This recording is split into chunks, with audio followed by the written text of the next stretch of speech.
I saw you on Instagram. I walk out for your bitch, you ask your friends. And when you told me you want to be my Superman, I be all around telling all of my friends. And I won't be a Mrs. Right. To say the God fetch you, I won't treat you bad. I want you be my Mr. Right. To say the God fetch you, you wanna treat me bad. Now if you think it me, I love. Now if you think it me, oh. Now if you think it me, oh oh oh oh oh oh oh. Now if you think it me, I love. Now if you think it me, oh.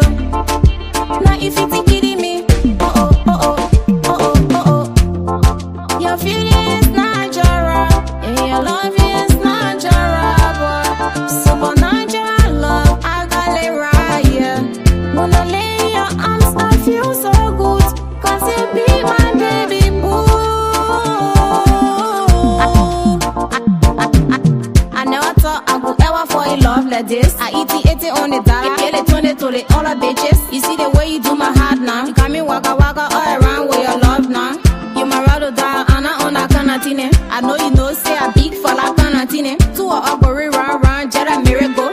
Run the wall, you and I on a low low. I won't be a Mrs. Right. To say the God fetch you, I won't treat you bad. I want you be my Mr. Right. To say the God fetch you, you wanna treat me bad. Now if you think it me, I love. Now if you think it me, oh. Now if you think it me, oh oh oh oh oh oh oh. Now if you think it me, I love. Now if you think it me, oh. Now if you think it me, oh oh oh oh oh oh oh. I feel in your vibe, I feel in your vibe, I feel in your vibe, yeah. Me, I feel in your vibe, yeah, yeah. Boy, you my baby boo. You love me, I love you too. You choose me, I choose you too.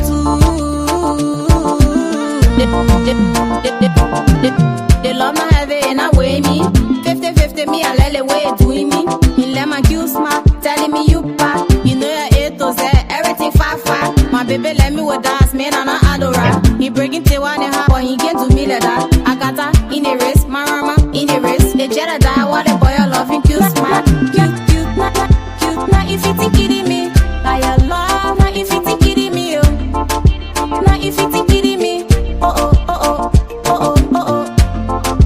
Now if you think it me, I love. Now if you think it me, oh. Now if you think it me, oh oh oh oh. Now oh oh oh oh. Now if you think it me, I love. Now if you think it me, oh. Now if you think it me, oh oh oh oh oh oh oh oh. Now if you think it me, I love. Now if you think it me, oh. Now if you think it me, oh oh oh oh oh oh oh oh. Ooh, Daddy be awesome.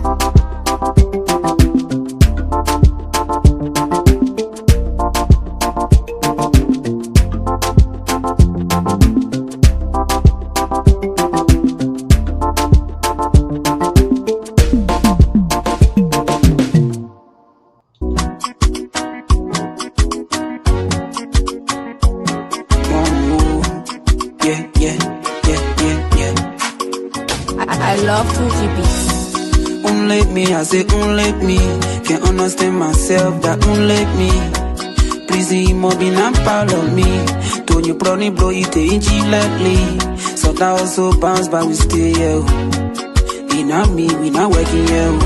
So that also bounce, but we stay here. In a me, we not working here. But when story change, they will know here. Oh, friend enemies. Tally time, they will know here. Oh, friend enemies.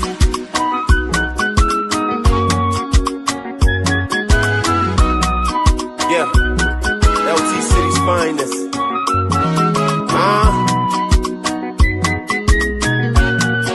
Go by the name the whole country file up 36.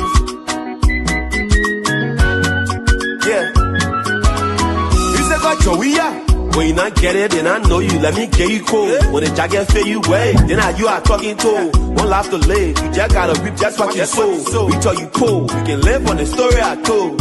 I got Zugu. Money feeling I clear.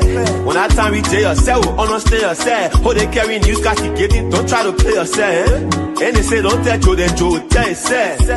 Sometimes hustle bang, but we stay yo. And I care how also raise that J, I stay yo. But I keep what they try to burn, they want to care for. Be making but don't do something, just be there playing. You see people that can call you brother. Now they see people that can want you fuck down. You swan no pemu. And we happy, sick me my move. Soldier go, soldier come, boy, I stay. Me plus. Yes, soldier goes, soldier comes. Me versus me, man, say, yeah. And I care what they say about me. Papa, I want my hustle to give me money, oh. Yes, our dark side put the esoteric. I want my hustle to give me some money. The hustle bounce, but we still here. Yeah, the hustle bounce, we still here. And I mean, we not working here. Sometimes hustle bounce, but we still here. And I mean, we not working here. Yeah, we are working here. We are here to stay. Sinoe County Premier Platform Voice of Sinoe coming your way this afternoon. Share with your friends and don't go. But when story change, they will know you. Oh, friend enemies. We are going live as well on YouTube right now. Subscribe to our YouTube page and hit that notification button. Every time we go live, you will be notified. By the time they will know you. Oh, friend enemies.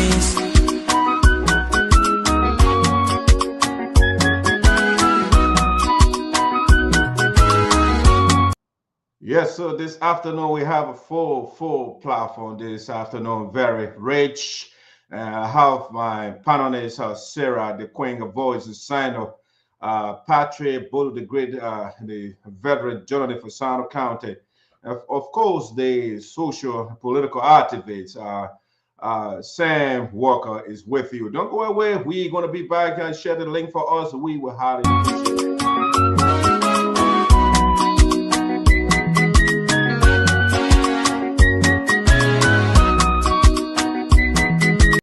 What is happening at the port of Sinoe County, Greenville, Sinoe County, the Samuel Alfred Ross Port of Greenville? What is going on there? We're going to delve into it this afternoon. When my drop is scrapper laughing at 80, baby. When I 80, Don't listen. did it squeeze? Let's scrap on you.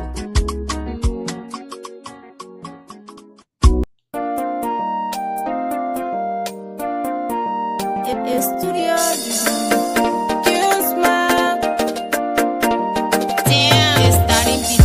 One life to live, one price to pay. All our people money, when all our people dancing. Yes, other people are money and others are dancing. Life is a game. That is the game and the contradiction of A life. game. No success without pain. No success without pain. I don't know what I necessarily believe that no success without pain. I don't know, because the last time I checked, if you follow American politics, for example, you see the young son of Elon Musk. His son, he is always with Donald Trump, with his father at the White House, the Oval Office. Do you think that young man will feel pain to succeed? No, the man has also already succeeded. That's why they call me. The more you hate me, the more I shall know. That's why they call me. So we're going to be talking about this afternoon the build of information filed by the Speaker of the House, or should I say former Speaker of the House of Representatives, Mr. Fonati Koffa. The hearing was held yesterday and at the Supreme Court, the full bench, and the panelists, we have a different perspective on the hearing that went on yesterday, and we want to find out as well whether the ruling would be in the favor of the minority or the majority. No darkness can stop my shine. That's why I'm called. My life gonna shine. I don't care what else you do.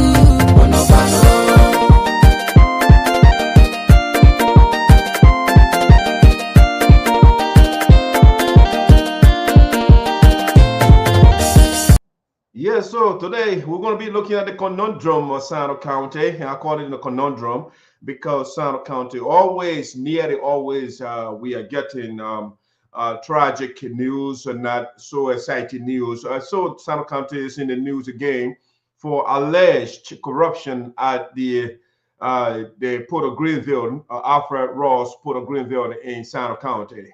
I want money, but you can make me to cross the road. I want a few more, but you can make me to bend down low. They like me, can always shine on what I want. That's why they call me Bono Follow. I don't care what you put me, I force to shine. Bono Follow. The more you hate me, the more I shine. No, that's why they call me Bono Follow. No darkness can stop my shine. That's why I'm called Bono Follow. My life on the shine. I don't care what else you do. Bono Follow.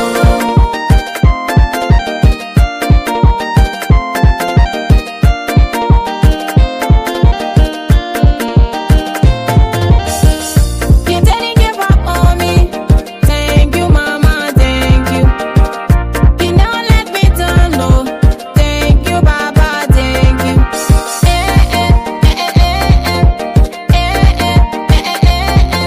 My daddy built me up. Spiritually, he says to me, Bono Follow. The more you hate me, the more I shine. No, that's why they call me Bono Follow.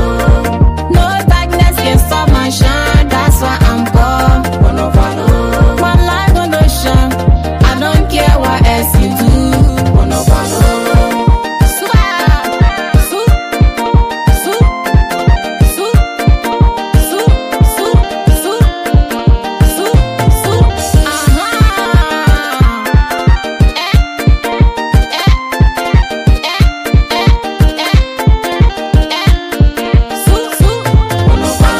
The more you hate me, the more I shine. No, that's why they call me Bono Follow. No darkness can stop my shine. That's why I'm called Bono Follow. My life on the shine. I don't care what else you do. Bono Follow. The more you hate me, the more I shine. No, that's why they call me Bono Follow. No darkness can stop my shine. That's why I'm called Bono Follow. My life on the shine. I don't care what else you do. Bono Follow. Tiny, tiny on the beat. Ooh, tiny beat, awesome.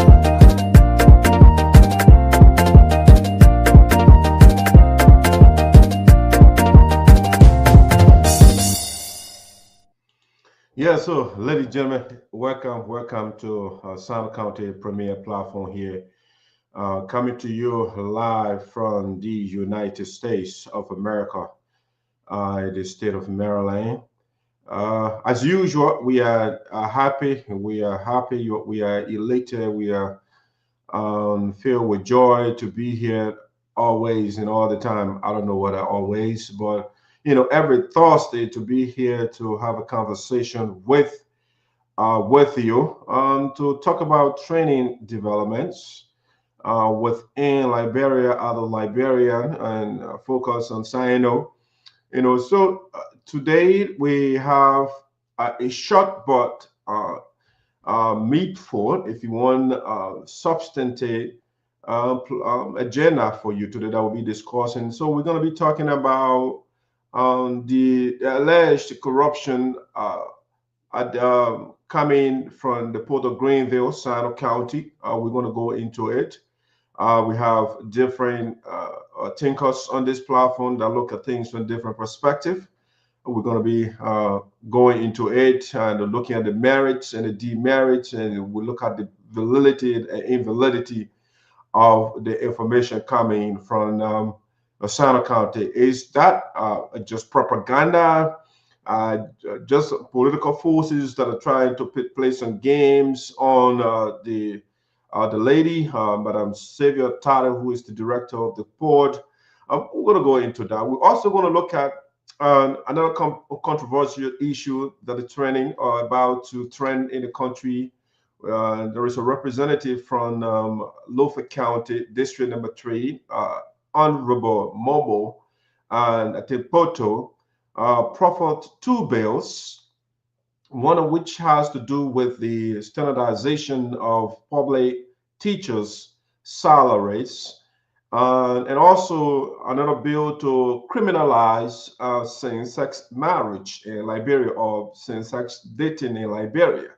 And that's something we will also look at this afternoon. And of course, the big case of all has to do with the bill of hearing, I should say bill of information filed by the Speaker of the House, or former Speaker of the House of Representatives, and Mr. Fonati Koffa, that was held yesterday. I'm told the ruling will be out. Is it today? I think so. So we're going to go into the discussion and see where the court is headed, whether in the direction of the majority black or the minority black, or in the direction of the Liberian people as a whole. And so we want to see how it plays out. So, ladies and gentlemen, don't go away. We're going to be read by all of you that are following. Doris, welcome aboard. Is that Doris? No, is Judu. Darius, welcome aboard. You see, I'm following. Thank you. Austin Sampson, how are you doing? Welcome aboard. Others, I'm not seeing you. All you have to do is comment, and we want to recognize you. One of my contributors just joined me. The queen of Voice of Sinoe, Sarah Ellis, just joined us. She backstage. And so we're going to be doing a little entertainment. Please, as you join, share the link for us. Don't hesitate to hit that like button as well, so that, the show can go around. Yeah, share. Invite your friends, so they can be part of the show. We'll be right back. Don't go away.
Boy, you my baby boo, you love me, I love you too.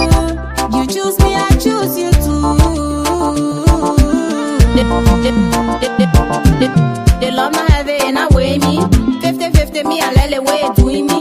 In let my Q smart, telling me you pa. You know your A to Z, everything far. My baby let me with dance, man, and I adora. All right. Ladies and gentlemen, good afternoon, good evening, good night, wherever you are around the globe. Welcome to Voice of Sinoe in the Diaspora with Dr.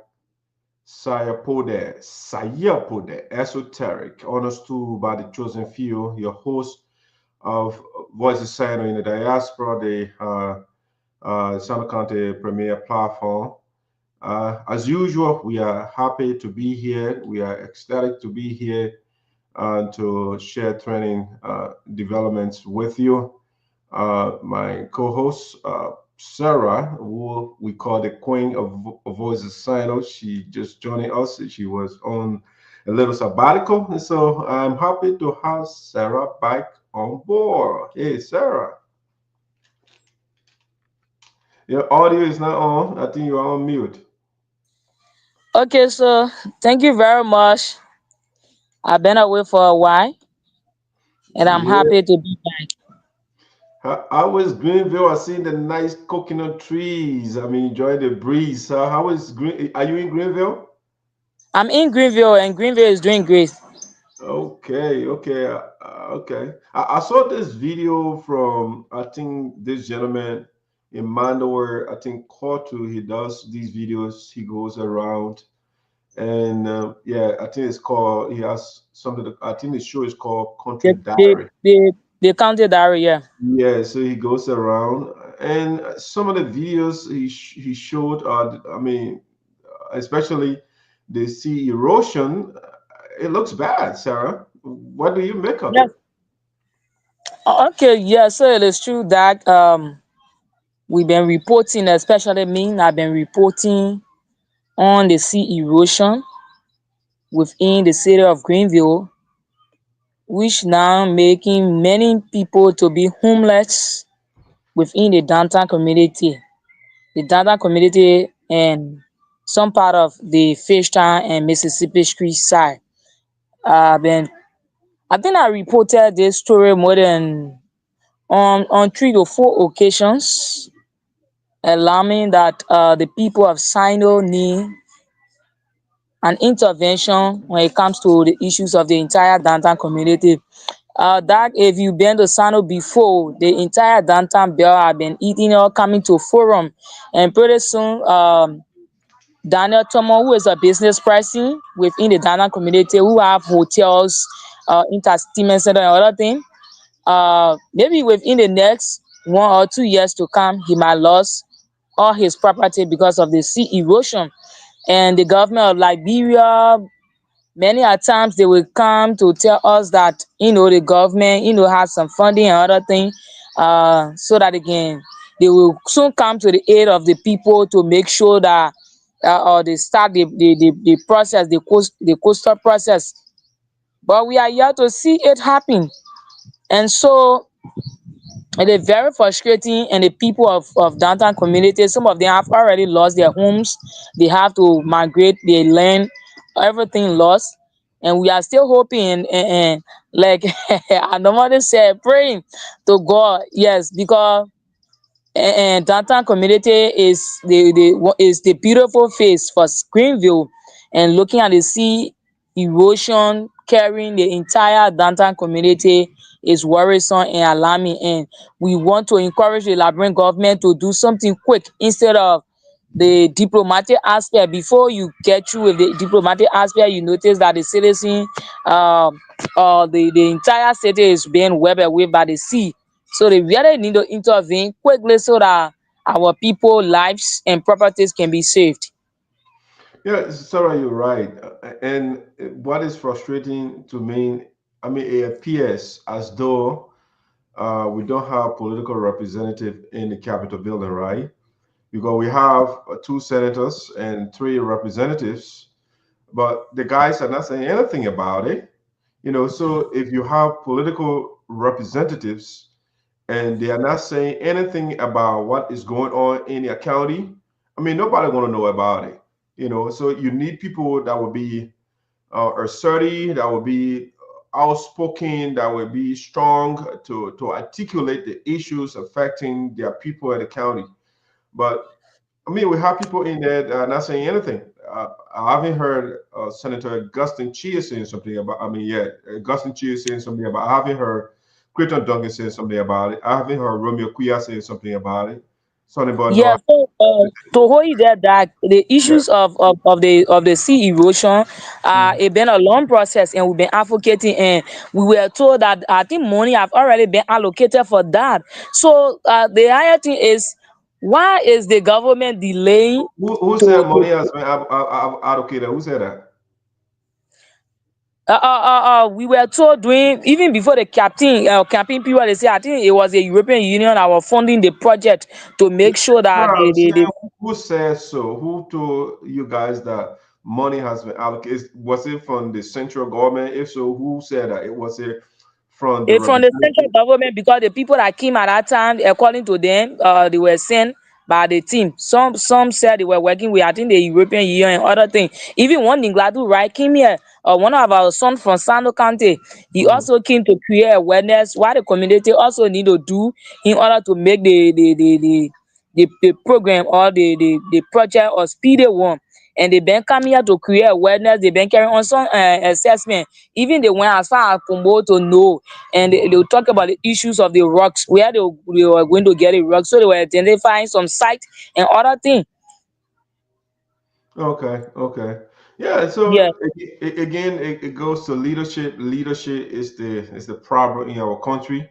You know, the leaders are not prioritizing things that is supposed to. You know, I mean, Sarah, if you look around the world, why you think country like China that was backward yesterday, uh, 1949, China was like backward, like just like Liberia or more than Liberia, was poor was. But see, right now, China is the fastest growing economy in the world. Is about to, I mean, if not, it is taking over the U.S. now.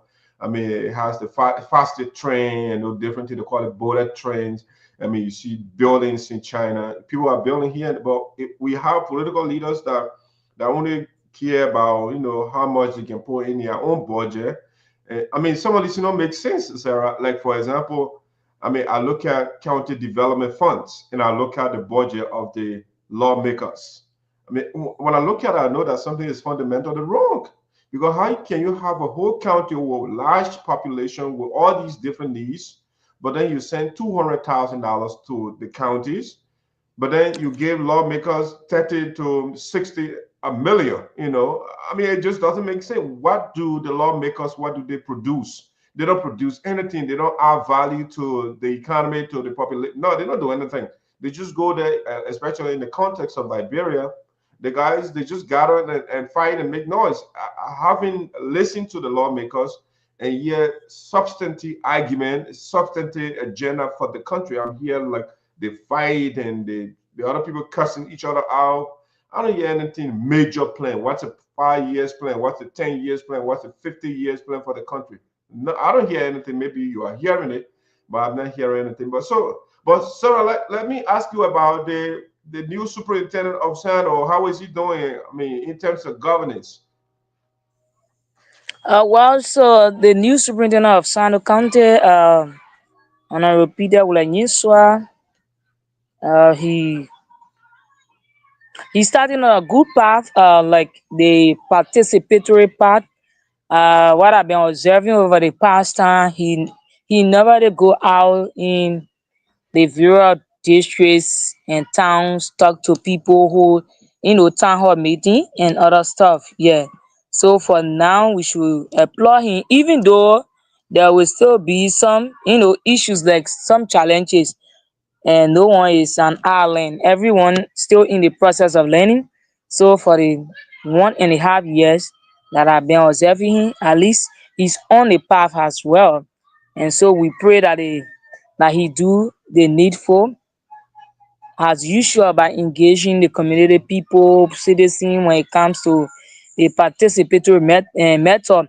Even though other people have problem with him, and as a leader, there will be people who will disagree with you and people that will agree with you.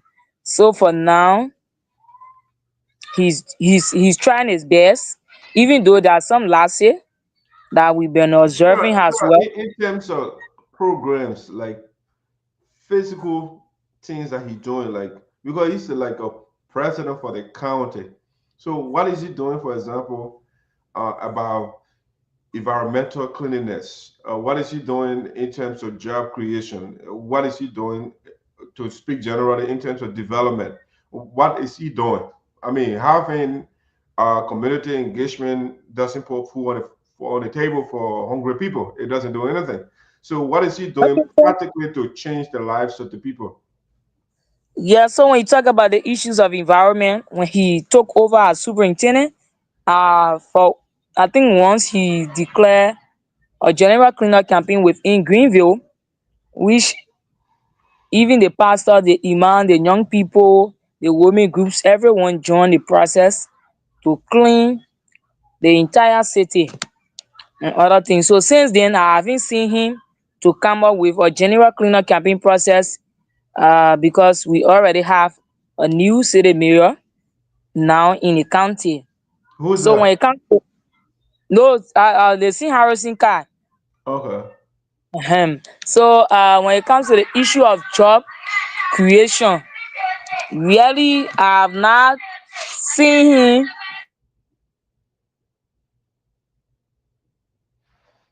I have not seen him when it comes to the issues of job creation, like providing, vacation job, like providing other and you know things that young people can do to benefit. What I do observe is all about the MIA process, appointing township commissioner, going to ensure them, to put them in power, because the president is the one who have the appointment, uh, um the right to appoint, and the Okay. Senate the right for confirmation. So when it comes to the issues of giving people job or other things to put food on the table, I have now observed that. All right, all right. So I think the other guys will join us later. Let's start with our agenda here. They will join us later, but this is what I want us to do. Let's see if I can put us in this corner right here. And I just want to start with some basic stuff here. I want us to start with a shout out. This guy, he lives Minnesota. J. Alexander Toteh. He's from Sinoe. He's currently in Liberia.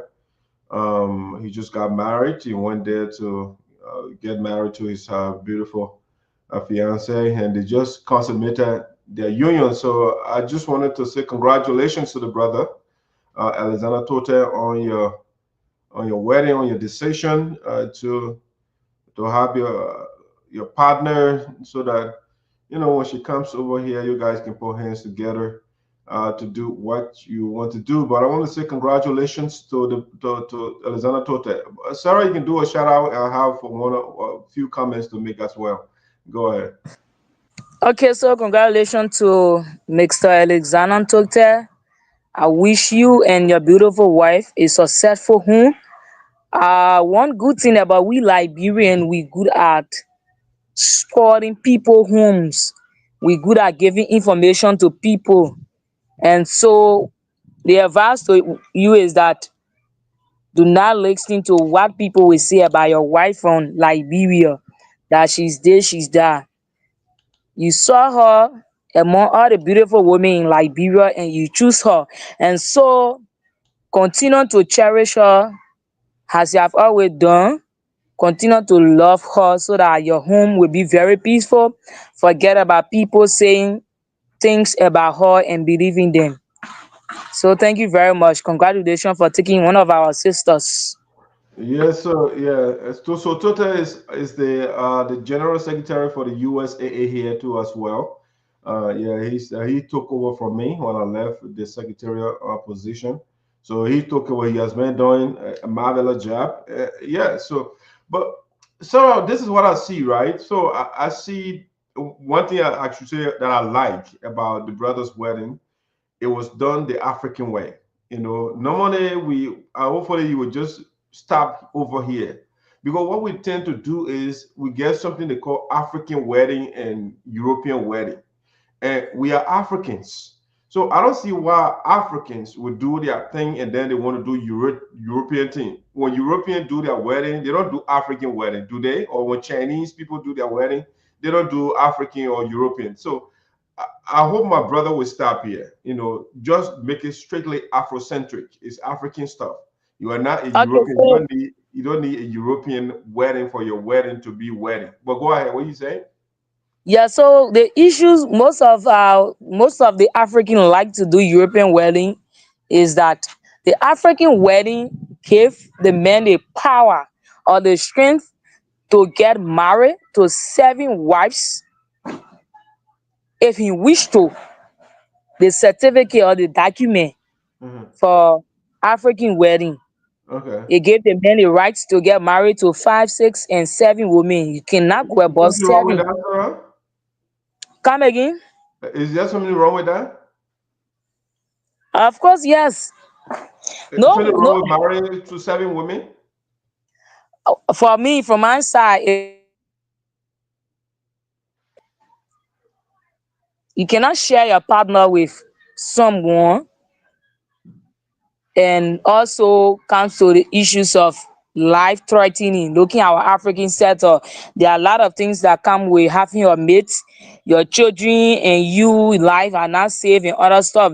There are many things that people do in polygamous homes. So these days, everyone is mindful and careful that they should not have mate to avoid a lot of things happening in their homes.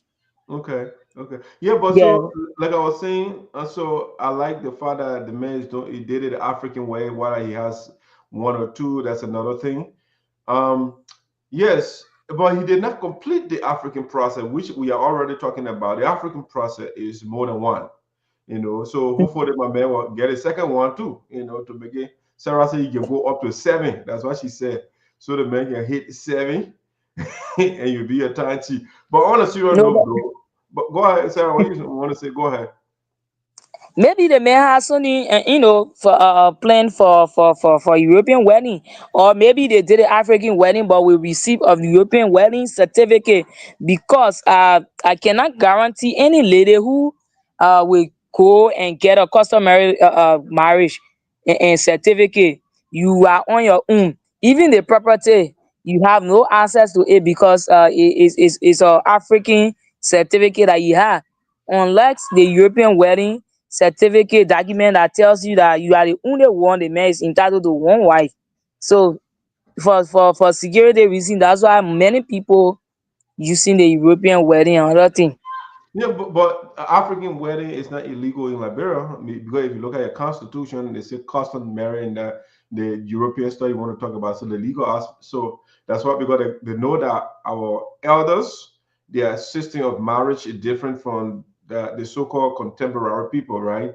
So the Mm. framers of the constitution, they acknowledge that. They know that, there are people that are traditional people that do things different from what I mean the legal system or so-called legal system, I will put the Western legal system that we have in place. So it recognizes that. So it's not illegal in Liberia to have more than one. Just the only difference is the guy is in the West, so you cannot have multiple because US does not support plural marriage. But Yeah, but I'm not saying it is illegal in Liberia. No, that is not my point. My point is, if you do a traditional wedding, mm, with mhm, a traditional certificate, the man has the right to marry 5, 6, or 7 wives. mhm, Marry 6 wives plus you, making it mhm. 7. But if you conduct an European wedding with the European document, it gave you restriction, which is, as a man, you are only entitled to marry to only one person. Yeah, but So Sarah, that's the difference. there are plenty of women in too, so it go one man, one woman, then who will marry other people and I'll be single. Yeah, even though the Bible says stated that the Bible says times will come where one man will get married to 7 wives, and those wives will only be begging the men for their names. Oh, I just want your name to be behind me, and the rest of the activity I will sponsor myself. I will do this for myself. And so we know anything the Bible says must come to pass. But for now, everybody have to safeguard their background. Okay, all right. You know, I don't agree with when you say everything the Yeah, Bible the issue of says. the Bible. No, I when need. you say everything it says you can't to pass, that's not true. Yeah. Okay, I know, but let's just go ahead. Yeah, so let's get to so that was Toteh. I want to say congratulations to Toteh. And yeah, it was a beautiful wedding. My own brother here is cool. He's in Minnesota. Yeah. So I also wanted to do a shout out to Mr. Thomas Swen. I don't know whether you know him. He was the president for Sinoe County Association in Americas, and he is celebrating his birthday today. So we want to say happy birthday to Mr. Swen. We wish you many more happy returns. Sarah, go ahead if you have any. Happiest and blessed birthday to you, Honorable. I wish you all the best and lead the people of Sano well. And as you guys already started with the issues of giving back to the people of Sino in Sano County, I want to encourage you to continue with the process of leading with good example and giving back to your county and your people. We Okay, are but blessed to have you all. yeah, he's a former president. He's not the current president. Oh, come on. Okay, Yeah, yes. So, so he can play the advisory part to be advising the new leadership and other things. yeah, yeah. So I know Um, him too. When I was in Pennsylvania, yeah, he's a cool man. So Mr. Swan, I want to say happy birthday to you. Wish you many more. You know this guy too, right? oh, that's Mr. Barh. Yeah. So do a shout out. Today is Mr. Barr's birthday. Okay, so happy birthday to you, Mr. Oliver W. Barh. I call you my big brother. Wishing you long life, prosperity, and all the goodies in life. All right. So also I want to say a shout out to Oliver. Oliver was the COS for Honorable Matthew Zarzar. He's a good administrator. I want to say happy birthday to you. Wish you many more years. You know, hopefully you're gonna those guys that are running the district now in district number 3. They will seek your expertise. They will kind of reach out to you to share your knowledge with them. You know, they wouldn't see you as a threat. You know, they should tap into your experience so that we can help our county and our district. You know, but I see something, Sarah, in Liberia. If you have knowledge, some people don't want to talk to you. I don't know, they're threatened by people that know stuff. You know, so if I was Sonnyboy Noah, that's Oliver is somebody I would bring closer to share. You know, some of his ideas, some of his expertise. You know, he has something to offer. You know, but I've seen different, people that are, politically uh, political infants that don't know what is going on when it comes to running, local. I don't got to call him political advisor. I said, you know what, let me just leave the guys, but yeah, a political advisor. So Sarah, that's it. I think those are the shout out I got here for us. Yeah, to do. Let's get to our issue, our topics here. Um, Let me see. Patrick is myself on the same team. This lady, right? I don't know what is called Edith Poa. You know, so Edith I've Poa. been following. What happened? I've been I've been following the activities from Patrick Okay. Post lately. Hmm. Yeah. So Madam Edith Poa is the candidate for. She is the incumbent, as a matter of fact, for the Grand Judges Association in Americas, and she is going for re-election. And Patrick, the reason Patrick has been advertising her because Patrick is the press secretary to her. I'm also the campaign spokesperson, and so we want to, market the woman to our people because we want Graduate Association to do better because EDA has done extremely well for the past 2 years, and so we just want to talk to our people. Let us pull her back so that she can continue to offer leadership to our people. She has been doing a fantastic job. The organization was nowhere when she came. It was literally dying, and now it is vibrant again. And when you are in the chat room, I'm trying to kind of, you take myself on the chat room. It's annoying, Sarah. Everybody, it's the energy that people are participating fully there. I mean, so Team Poor, they call themselves Peace, Unity, and Transparency. That's what the team is called. And so we want Madam Idepoa back in the executive office of Grand General Association so that she will continue to offer the excellent leadership that she's providing for the community. We don't want to go to the Grand General Donald Trump, who wants to break everything, who wants to fire people. I mean, Idepoa is relatively a young woman. I mean, the same age as the vice president, for the other team. But then they weren't talking about, oh, people, they've been there a long time. But Edith and your vice president, they are the same age bracket, the same generation. As a matter of fact, Gilman and Edith, we are in the same generation. So I don't know where he got this old and new generation and all the different things that are going on. Instead of talking about policies and things that we do. But the man said you will be the other team. Sarah, the guy said, you will bring 30 people every 3 months to the US. That's the plan. So, but we want to say that we want to encourage the people of Grand General Association in Americas to continue to maintain Idepoa. The coming election in Kentucky, Louisville, Kentucky, Idepoa is the right choice for the community. You can't change her. When you change her, it means that you are digressing. Our book man will put it. We don't want to go backwards. All right. So something that I just wanted to say a little bit. Mr. Alfred, Mane, who want to say welcome to the show. I appreciate your presence. Thank you for following the show. All right, Sarah, you are in Greenville. And so I think this topic, you have a great input when it comes to it. So let's see, before we bring that, let's do it this way. We're going to be right back. So it's a breaking news.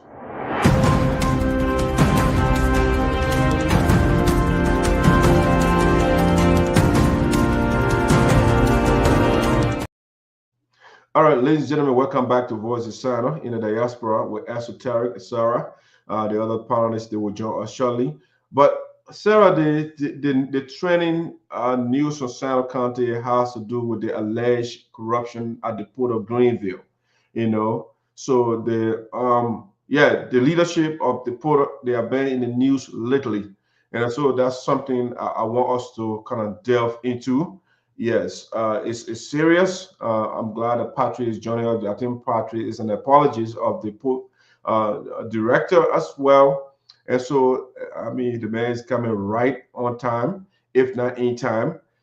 So let me bring Patrick on here. And I want us to look at the details of what is trending in Greenville with respect to the port, because I wanted to read, because it's major newspaper in the country reporting this story. So we want to go into what the newspaper reported. All right. So, but without further ado, I'd like to bring Patrick on. Hey, P, welcome aboard. Yes. Thank you, CEO. I mean, it's always a pleasure. It's always a moment of learning. Yes, learning great words. Learning philosophy, and learning some basic interview skills and techniques. Should I also say learning some sort of controversial, Afrocentrism. Yeah, so but thank you always for allowing us to come on to share with you the platform. See the female general there, the biggest media celebrity in Sinoe and civil society activist. How you doing, our man? Welcome to the show today. Yeah, it's been a long time, our queen. Yeah. All right. So let's do it this way, right? Yes, the article here from Verity News, the reporter, at least that's where I saw it from. So I want to zoom in a little bit here so we can go into the details of this article. All right. So I mean, the port The director, I think he's the financial manager, Alvin Wisse. So this is the true story that the trend is a corruption scandal at Sinoe Port, right? So Patrick, I'm going to read the story. You guys can take notes and you can take the details of this story and see whether it is valid or it is not valid. So let's go into it. I just wanted to read it. It's not a long article. It's a very short article. That's why I like Verity News. They don't give you long. They kind of summarize what is going on. So I like it. So it says here, corruption scandal has emerged at the Samuel Alfred Ross Port in Sinoe County, revealing a troubling pattern of falsified shipping records, unreported shipments that could affect Liberia's efforts to fight corruption. The article says classified documents recently leaked to Verity News. Guys, you want to put yourself on mute, please? Classified documents recently leaked to Verity News show that port management, under the leadership of Madam Sylvia Tarley, allegedly manipulated official records to conceal the true volume of fertilizer transported through the port in January and February 2025. The document exposed a massive discrepancy, including the official records from Golden Verilion, Liberia, GVL, and falsified versions submitted to the National Port Authority, NPA. According to the evidence, 6 fertilizer shipments totaling 3,300 metric tons were made from Sinoe to Harper Port. However, the official, I think I'm hearing feedback from one of you here, so I'm going to put you on mute here. I think I'm hearing, I think it's Patrick. So I'm going to put Patrick on mute. So it goes on to say, according to the evidence, I think I read up, okay, but I'll just do it. According to the evidence, 6 fertilizer shipments totaling 3,300 metric tons were made from Sinoe to Harper Port. However, the official reports sent to the NPA honor report the number of trips and grossly inflate the figures, listing only 4 trips and falsely claiming that total volume was just 1,030 metric tons. This honor reporting of 2,270 metric tons raises serious questions about what happened to the missing fertilizer and whether the discrepancies were part of a deliberate effort to deceive authorities. Those involved in the scandal are Finance Director Rhoda A. Newville, Councillor Sylvia Tarley, Port Director, Solomon Jeffrey, Planning Manager, Joseph Ability, M&E Executive Director, Alvin Wisse, Founder Manager, and Edward G. Gali, Peer Supervisor. This latest scandal comes just days after previous revelations about questionable activities at the Sinoe Port, including manipulated figures and discrepancies in the records sent to Monrovia. Despite these growing concerns, there has been no public response from the port management or Madam Tarley regarding the discrepancies. This lack of transparency is further fueling skepticism among Liberians who have grown increasingly frustrated with the apparent impunity of public officials. It goes on to determine of the scandal is particularly concerning as it coincides with President Joseph Nyuma Breca's zero tolerance stance on corruption. The question now is whether the government will take action to hold those responsible accountable or whether this incident will be swept under the rug, as has often been the case with previous corruption scandals. The missing fertilizer and the falsified records represent more than just a financial loss. It undermines the public's trust in the government's commitment to transparency and accountability. Local citizens, particularly those in Sinoe County, are demanding answers as the investigation into the missing fertilizer progresses. Many are calling for a full audit of the port's operations and a review of the management practices at Samuel Alfred Ross Port.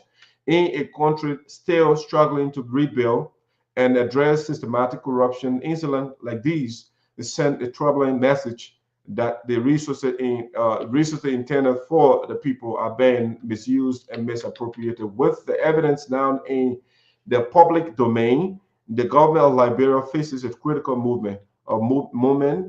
Will it take a stand and investigate the corruption at Sinoport, or would it remain complicit in the ongoing mismanagement of public resources? So, guys, that's the article here. This is the article, and let's engage with what is going on in the county. All right, so ladies before gentlemen, since Sarah is on ground, let's see, Sarah, what do you make? What do you take? Is this story real, or just a political propaganda going around, trying, as my man Patrick would say, it's a smear campaign, and other people are running against the port manager. What is your take? Okay, so thank you very much, Doug. Over the past time, there have been series of issues been raised by some unity partisan members. Um, According to them, they have been abandoned by those people who were lucky to have position within the Unity Party sector, and they are leaving them out to employ sedition, and they use having we see as one of the examples for that, which I also reported the case as well, the story. But the issues of this allegation, I would term it as allegation because it is yet to be proven. I saw this issues about corruption, alleged corruption at the Port of Greenville on Facebook by one of Sano County permanent son, Preston Pan. He been one of the person who been, on the back of people who are involved into corruption issues and other stuff. According to him, he normally have some evidence when it comes to the issues of matters that he discuss or come up with. So the port director, for me as a journalist, we follow the ABC process, which has to do with balancing, accurate balance,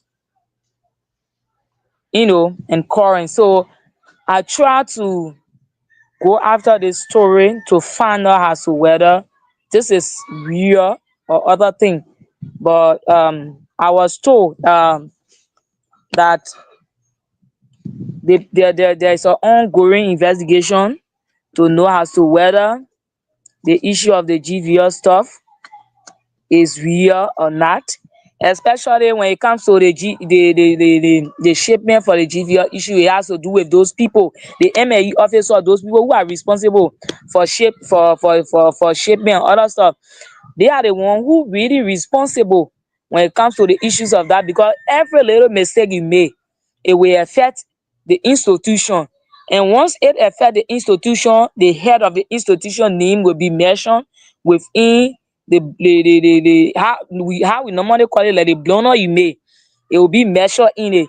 So I can really go deep into a story that I have now heard from the both side to know as to whether the information is true or something wrong somewhere, where someone is trying to label allegation, or is labeling allegation against the person just for a personal reason or personal gain, or because they have issues against the person. So until then, I can do my fact finding to be able to talk to those who have been accused of involving into corruption issues at the Port of Greenville. And I cannot give clue to that, so whether the information is true or is misleading. All right, Patrick, I see you smiling, and let me put it this way: did Councillor Sylvia Tarley, the director for the Port of Greenville, did she falsify shipping document as reported by the newspaper, or the article that we just read, or it was just made? Made up out of made air. They just conjure it from the air. You following developments over there as well. You are very close to the director. What say you here? Yeah. So thank you, CEO. And actually, the honor reporting was all done on purpose to scandalize or entrap Councillor Tarley. or it was simply an oversight by the finance team or those responsible. But the good thing is, as the investigation goes on, the investigation at the Greenville level has been concluded already, and the team currently is in Harper to also compare notes in its investigation. But the good thing is that Sylvia Tarley in February 1st week, all right, February 1st week, she came to Monrovia, and she remained in Monrovia until Tuesday. Yeah, she returned to the country on Tuesday, and yesterday she started work. So while it is true that in the African setting or in the military sense or paramilitary sense, what a unit does, the commander bears the consequence. Sylvia Tarley will have to be mentioned one way or the other by the media about whatever means, because she is the head of management. All right. So being away or present will not absolutely excuse her. But one good thing that I know is the audit report or the findings of the auditors who are investigating, I mean, will point to her, will point to her non-involvement. Yeah. In fact, the records are there. Okay. It seems that, like Sarah said, one thing that is true at the Greenville Port is, for political reason, Sylvia Tarley finds herself in the center of a triangular force. In the center of a triangular force, all right, one, she got United Party folks who feel she should not be there, or who still feel disenchanted, who feel that it is their rescue mission, so they should enjoy everything about the rescue mission. I mean, they don't want her there. Two, planted political incubators. All right, yeah, because one thing that is good, one thing that is for real in Liberia, be as good as you can be a saint all you care, but corruption scandals can diminish you in no time. It can break you down. It can make you demoralized. It can make you hide your face in shame when people put it behind you so stingly. Yeah. When they put it behind you so stingly, forget it. To get away into society or into public service or whatever, it can be easy. So by implicating Sylvia Tarley into scandals, by these planted political incubators, United Party, disenchanted folks. So, Patrick, when you say planted political incubators, who are those? Can you tell our They are public? there.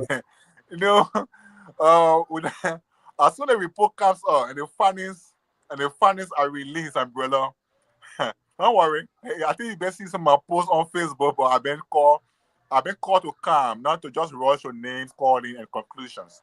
Yeah, but all the facts and evidence are there already, and I got them already in my files. But I have been also told not to start running, and with name calling. And So, but definitely, what I'm hearing from you though, you are not dismissing. No, what happens? Let the findings of the auditors come out. Let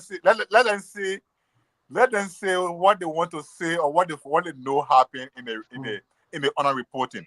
Let them know what happened. Let them find out. Let them tell the public what really happened. For what reason it happened. Because in the first place, the financial reporting, the report of the finance team, all right, the report of the finance team would not be compatible. Before you end your thought, there's a caller here. Let me just see what the caller has to say, and then we can chew on this. O'Hara, what's your take here? Thank you, Doug. Let me say good evening to Patrick and Cyril. I listen to Patrick. One thing I want to disagree with, the issue of United Party, plenty political people. all the things does not exist in corruption. There's some corruption at the port. It is not a secret. The only thing I can vouch for, Manatale is a principal man of a woman. She's a business person who has interest in becoming somebody bigger than a port manager. So I cannot assume that she will intentionally corrupt a system. But one thing you should understand, the doctrine of spondylosis superior, whatever the honor man does, the boss take the greater blame. You understand? That is one of the key things that we hold Manatale responsible. I'm told from reliable sources in the port that there's some guys in the port who always forge stuff and do things. Yeah, So O'Hara. Yeah. I'm often skeptical when somebody say I'm told by a source, and we don't know what the source, because there are some sources that are not credible. They are credible sources, but then when the source is credible, you disclose the source so we can know. But when somebody say I'm told, then it just raises some alarm to me that, you know, this cannot be trusted. So Dago. Yeah. Before I started doing politics, I was general at the 2012 to 2017. Okay. And you have said you know that one of the responsibility is to protect your soul. Your souls can be marginalized if it is made for that job site. So when someone say that soul, the first thing you do, you listen. If the statement you're about to make, logically you can deduce whether it's a real soul, it's a false soul, you can come on it. I'm telling you that my sources said that there's a guard at the port who been involved in those things before Sylvia Tarley even assumed the role as a director for Greenville Port. You understand? They understand that system they have. So when they manipulate any payment stuff, while she's received or signed, while she was signed, for example, Sylvia Tarley had never worked in government before. Sylvia Tarley is experienced in educated, but she went in the corporate area as well to that port. He experienced the activity of the port. So what she sees as a status, that what she will confront. So when the investigation is conducted, she will be held liable as an administrator, and then she will be asked to be asked a lot of questions. Will they share the blame on her? She will have to share the blame because she's the boss there. So that's a very critical issue. But there are some guys at that point, they are doing a very bad job there. And I pray that the auditing team audit them and bring it to book.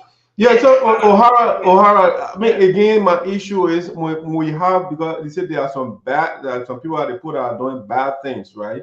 But then we often don't expose the bad guys. You know, why do we always protect the identity of the bad guy? If bad guys are the port, you call the bad guys so we can go after them. But people don't call the bad. They say, oh, they are bad guys. Who are they? Or who they are?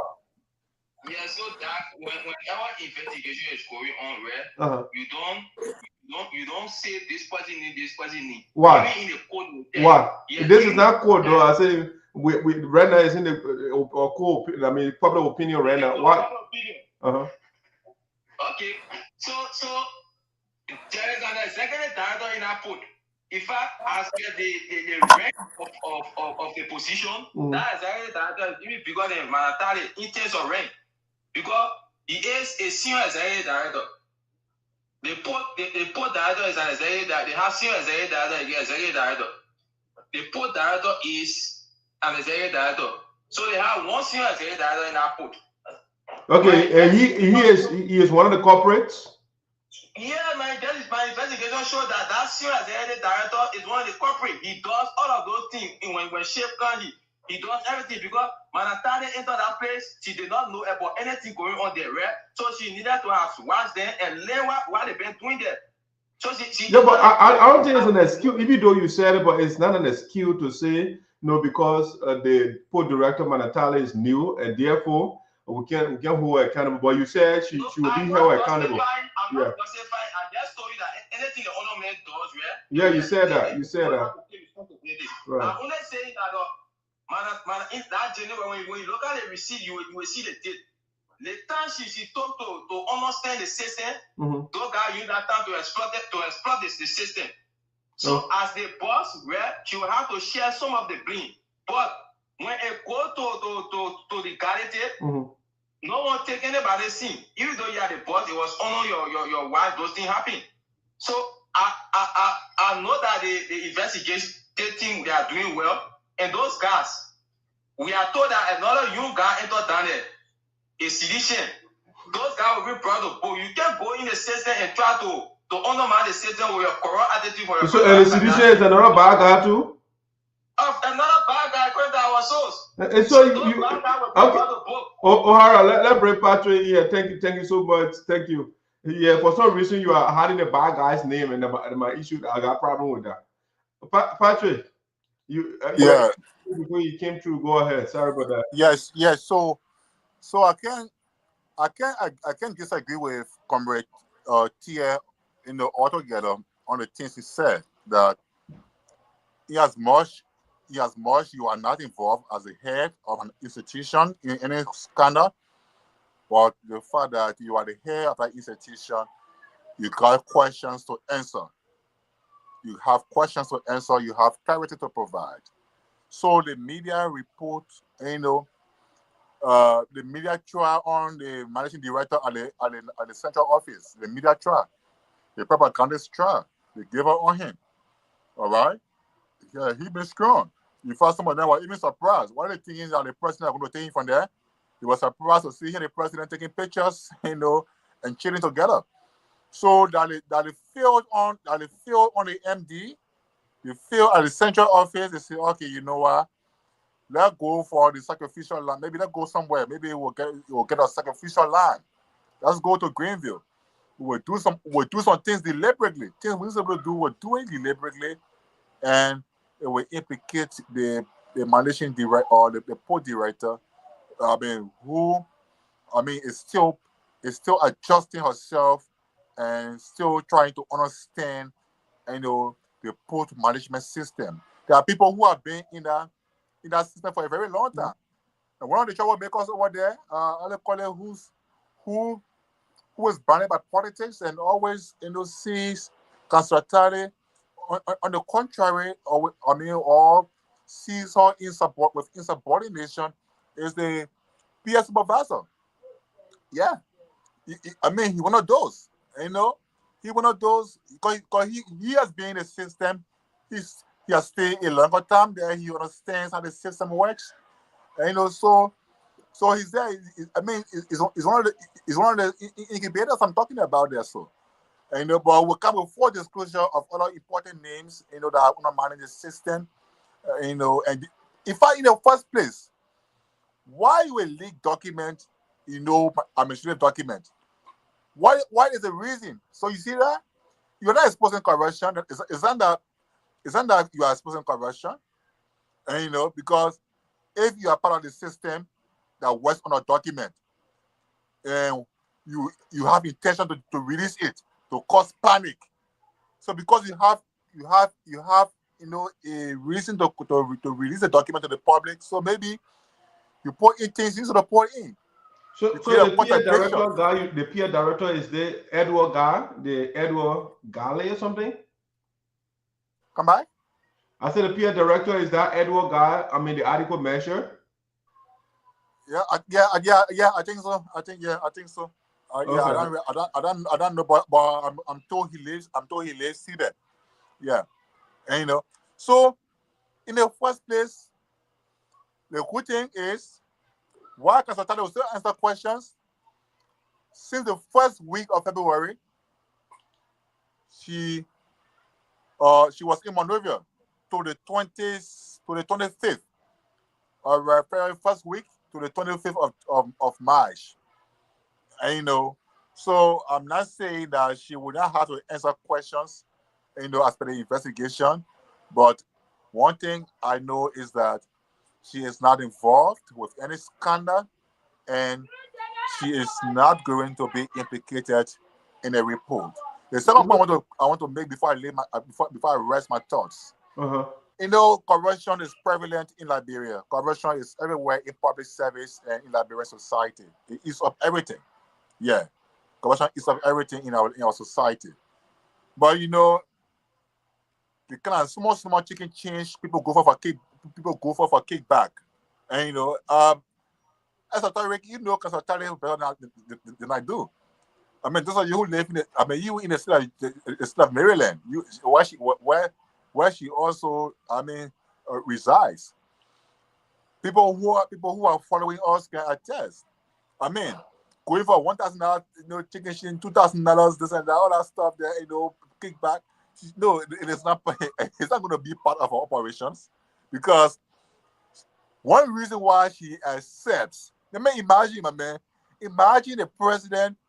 The president said, Malatali, can you be an ambassador? Can you come in my office here, maybe as a special project director?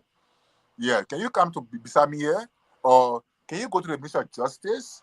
Can you go at Foreign Ministry? Can you go somewhere, you know, anywhere you think so? Anywhere you think you can go? Mr. President, I mean, I can go anywhere you want to go, but where I want to go is Greenville. Where I want to go is Greenville. And I want to go to Greenville simply because I want to be with my people.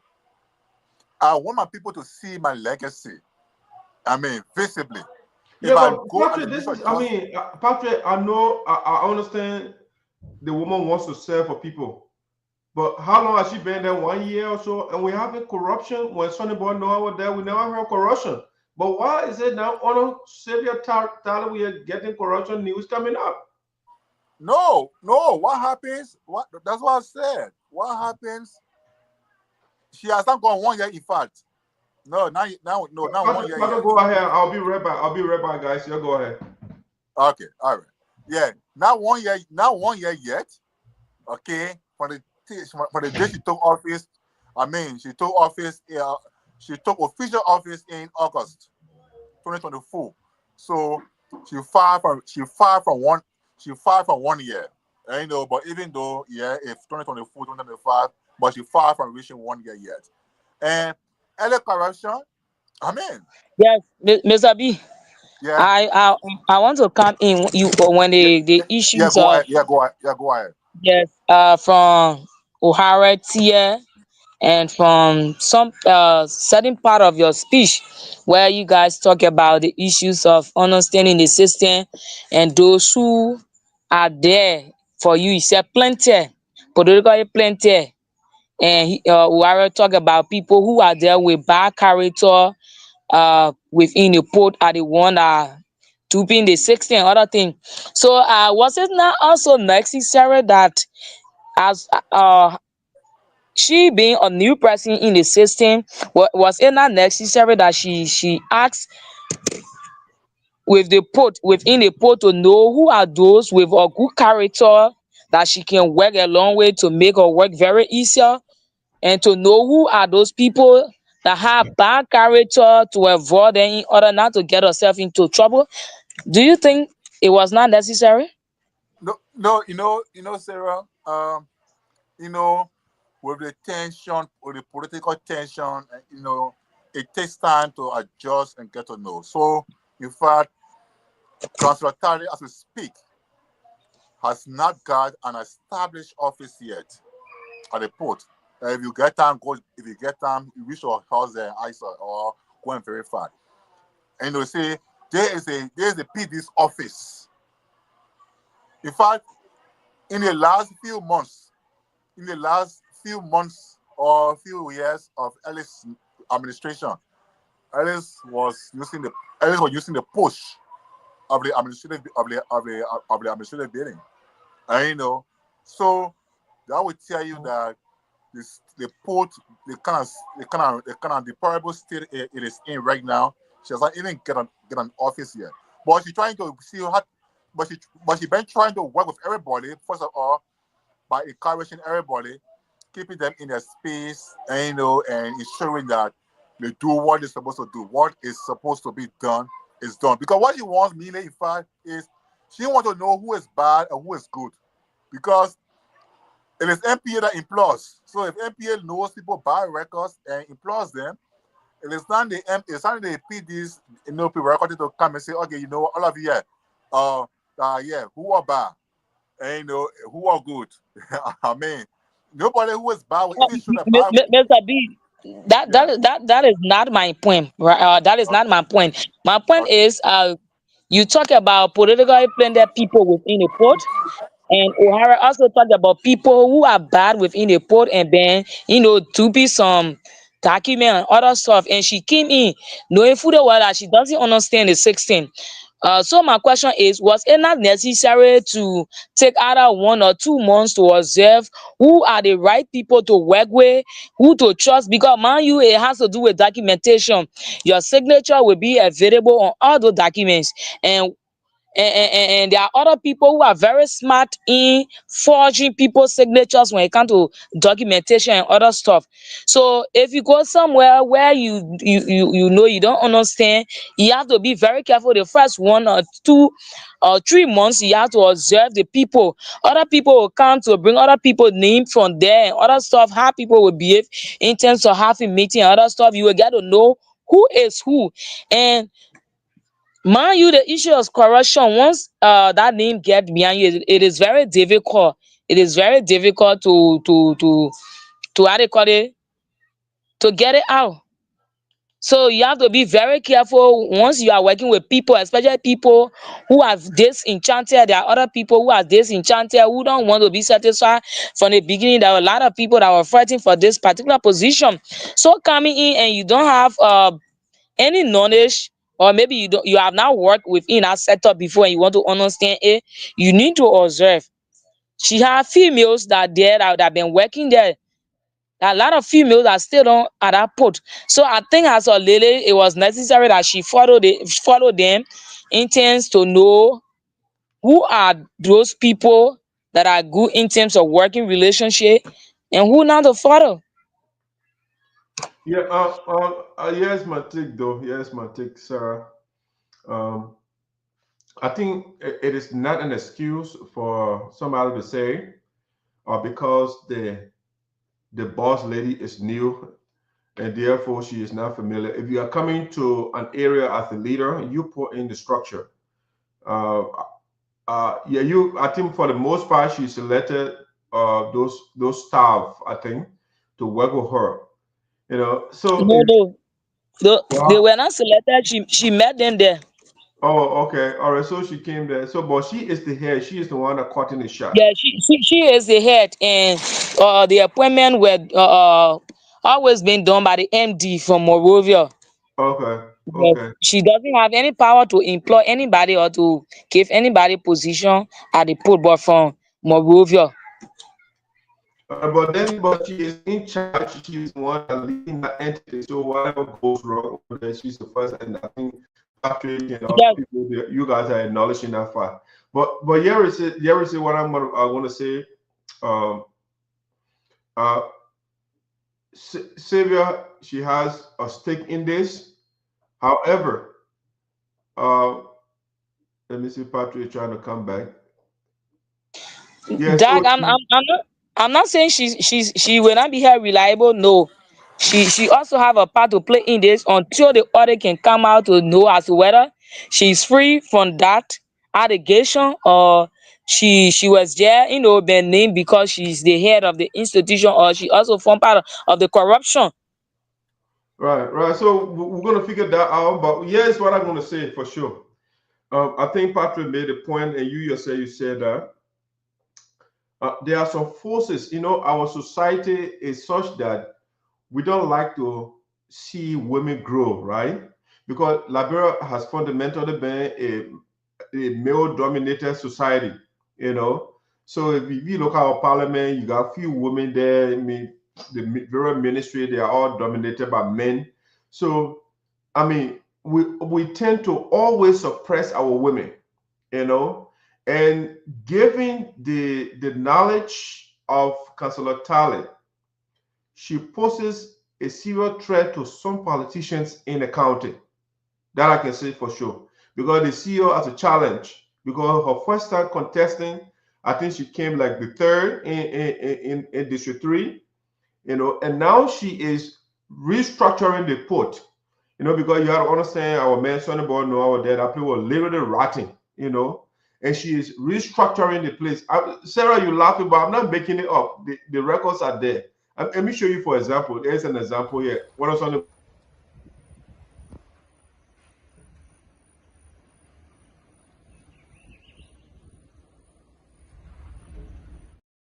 the put? So you are laughing, but that was the condition of the put. But right now you in Greenville. Is that how the post still looks? No, the woman has changed that place. So those guys, they see her as a threat, and so they will use, the patriot said, they will use their political forces to undermine the woman, to make her to be corrupt. They will make her to be a boogeyman. I mean, you have to understand, those people that are working at the port with her, they are from different political persuasions, right? And so they will do everything. They got their big bosses somewhere that telling them to do certain things so that they can make the boss to look ugly, right? Sonny Boy Noah get his agents at the port because, the woman wants to run in district number 3.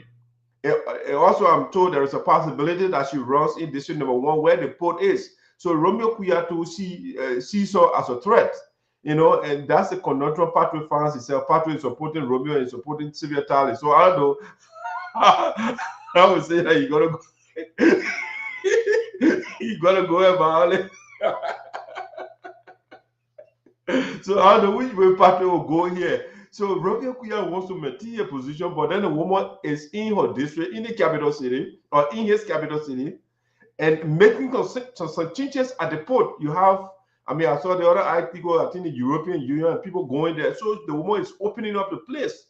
And these guys, they see her as a threat. So they are doing everything now to destroy her before we will get closer to election. And that's what I'm seeing here. But again, we are waiting for the report, the investigation. But the thing about Liberia, the investigation, they will come up with things and nothing will happen. That's the thing. So we are doing investigation. So that don't say so. President Buaka, once he suspend you, you can come back. But suspension is not enough. Take, for example, the Capitol building that got burned. Who has been held accountable? I think they took some scapegoats. The whole Capitol building, they burned that whole thing down, and nobody has gone. No major. For me, when it comes to the issue of that Capitol building, I have different view towards that because let's just leave the Capitol building issue. Right. There are a few things I observe. How the majority bloc got to know that 1.8 million is what needed to fix the Capitol building when the building got burned the next day, giving the FQ. So does that mean that he did the calculation and the engineer did the calculation before the burning of the building? There are a lot of things. So let's just leave it because there are a lot of questions that will come to that. Right. No, but I'm just telling you, I'm just giving an example of the investigation, right? The nature of investigations in Liberia. They don't go nowhere. Because they're leaving out a major question that they needed to have asked, and they are not asking them. So they will not get a pressing that Yeah, so because investigations don't yield results or people are not held accountable, so people do the wrong thing. So, but Patrick, how do you reconcile though? How do you reconcile the fact that allegedly Mr. Romeo Kuyatu on his 14, 18 years, he tried to make the woman to low bar so that he can maintain his position, and you are also supporting Sylvia Tarley. How do you reconcile this, man? No, in the first place, one thing I can safely say, or I'll show you, Romeo Kuyatu is not involved, with this issue of planting people against Councillor Tarley. I don't know. Why are you excluding him though? I don't know the level of coordinated between Romeo and Councillor Tarley on Kuyatu and Councillor Tarley at the moment. But absolutely no vision for Greenville district. So absolutely 100% no vision for Greenville. No vision. If I say vision, politically now. Who does not have vision? Politically, there is no intention for Greenville district. So for Sylvia Tarley to wrong, you mean? Yeah. In case is based on political intention that somebody want to undermine her. For Romeo's area, it's not possible because she is not She is not thinking about politics in fact right now. All right, she's not thinking about politics. No, let me tell you something. When you post something on Facebook, some of the people who come to run after you, and back like a hunting dog. Some of them went at that poll there. All the scandals will come out in that poll. They will not even read. They will not even read one item. They will not even read. They will not say a word. I mean, so for me, that should draw a picture. Some people, right? By the time you post something, about number 3, they're ready to come. But where they work and get a daily bread, where they are paid monthly, giving rights, giving everything, when scandals come, even when they know, will not be true. They don't say anything. They keep mute and quiet. So for me, I don't understand young people. If I work in an institution, for example, that has been scandalized, I would prefer to finish that institution rather than the person who sitting somewhere will give me and will tip me. I would tip me monthly. And, I would prefer defending my salary than a tip, because what a tip does, what impact a tip makes in somebody's life. But your salary could make something. Your salary could make a good impact in your life as compared to a tip. So I'm not too sure. You see the forces there. You see the United Party folks. Those guys who call themselves the rescue missionaries and feeling disenchanted. All right, they've been fueled by other forces. In fact, the last time I posted an article against one of the respected big brothers I know in Sinoe. I'm afraid Yancy. Yeah, the last time I posted an article, last time he rallied the people at the party headquarters. He rallied them and read a petition. I think I took that video from Sarah's page. Yeah, and read a petition giving the woman 24 hours, some 2 hours to do this or do that, to get Arvin out or else.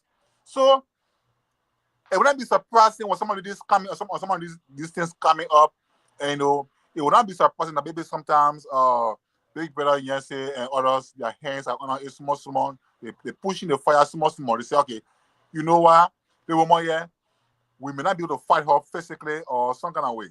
But you know what? Let's keep pushing the fire small. Let's keep pushing the fire small. By the time the corruption scandal by the time it gets strong over her, by the time it gets boggled up, maybe the president will come in. Suspend her. And once you are suspended for corruption, you're in sport already. Once LACC call you for investigation, in fact, you're in sport already.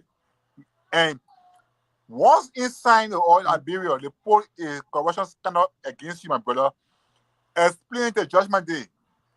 Explain and get tired of your business. There are public sentiments. And the public sentiments, have already gone. So how you looking, brother? Patrick. Yeah. I'm still thinking, right? Why is that the police? I mean, the condition in which he left it and no investigation, but then Sylvia Tarley is being investigated. I mean, let's look at a little bit of how Sonny Boy Noah left it put for 6 years.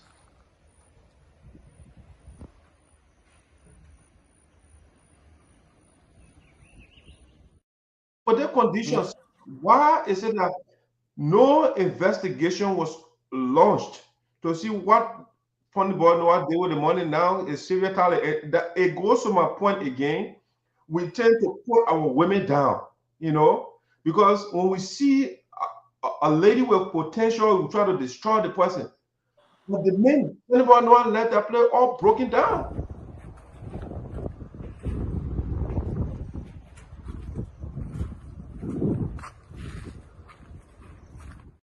All the houses, but then no investigation was done on Sonny Boy Noah. It's not fair. No, it's not fair at all. It's not fair. It's not fair. And the last time, in fact, when you were flagging the same thing, the last time when you're flagging it, I mean, one of the persons getting paid for that very port, that lost like that, were coming, and defending and praising, You know, instead of expressing remorse, to say, "Oh no, this is bad. This is bad for our county, bad for our country." So people have a great choice, a great appetite for politics rather than the public good. Yeah. What benefits people politically, what benefits them personally and politically, and is stronger than what will benefit the public and benefit the general, the nation as a whole. And that's why you see some of the political masquerades not talking anything about the poor state of the port. But by the time why is it that the manager has not spoken up to, though? Why is she so quiet about her name is being scandalized, it's been messed up, but then she's not saying any word? Why Councillor Tarley is quiet though? Look, in this country, my brother, one good thing you must always trust is your conscience. Trust it, always. Councillor Toteh will come on the air and talk about the port in terms of the progress, she makes. She will come to the port or to the public to talk about maybe the challenges. She will come to the public to talk about the need to work together and have hope and patience, and give government a chance to do what it is supposed to do. Coming, sometimes and responding to trivialities sometimes. No, but part of this is not trivial. Her reputation is on the line, so it's not trivial. Oh yeah. I agree with you. Somebody destroying your character, your reputation is not trivial. Yeah, I agree with you that it is on the line. Greatly, it is on the line, and if we are not careful, it will be ruined greatly. But when the documents came out on the social media, one thing the MPA did that I like about the central office dispatched a team of auditors immediately, without delay. Immediately, they dispatched a team of auditors to go there quickly, and and that report, when that report comes out, whatever it says, Councillor Tarley will come up to officially speak to some of the issues at the port. But she's really concerned. She's concerned. Oh, she's worried. And one good thing, everybody will not hate you. Everyone undermining her.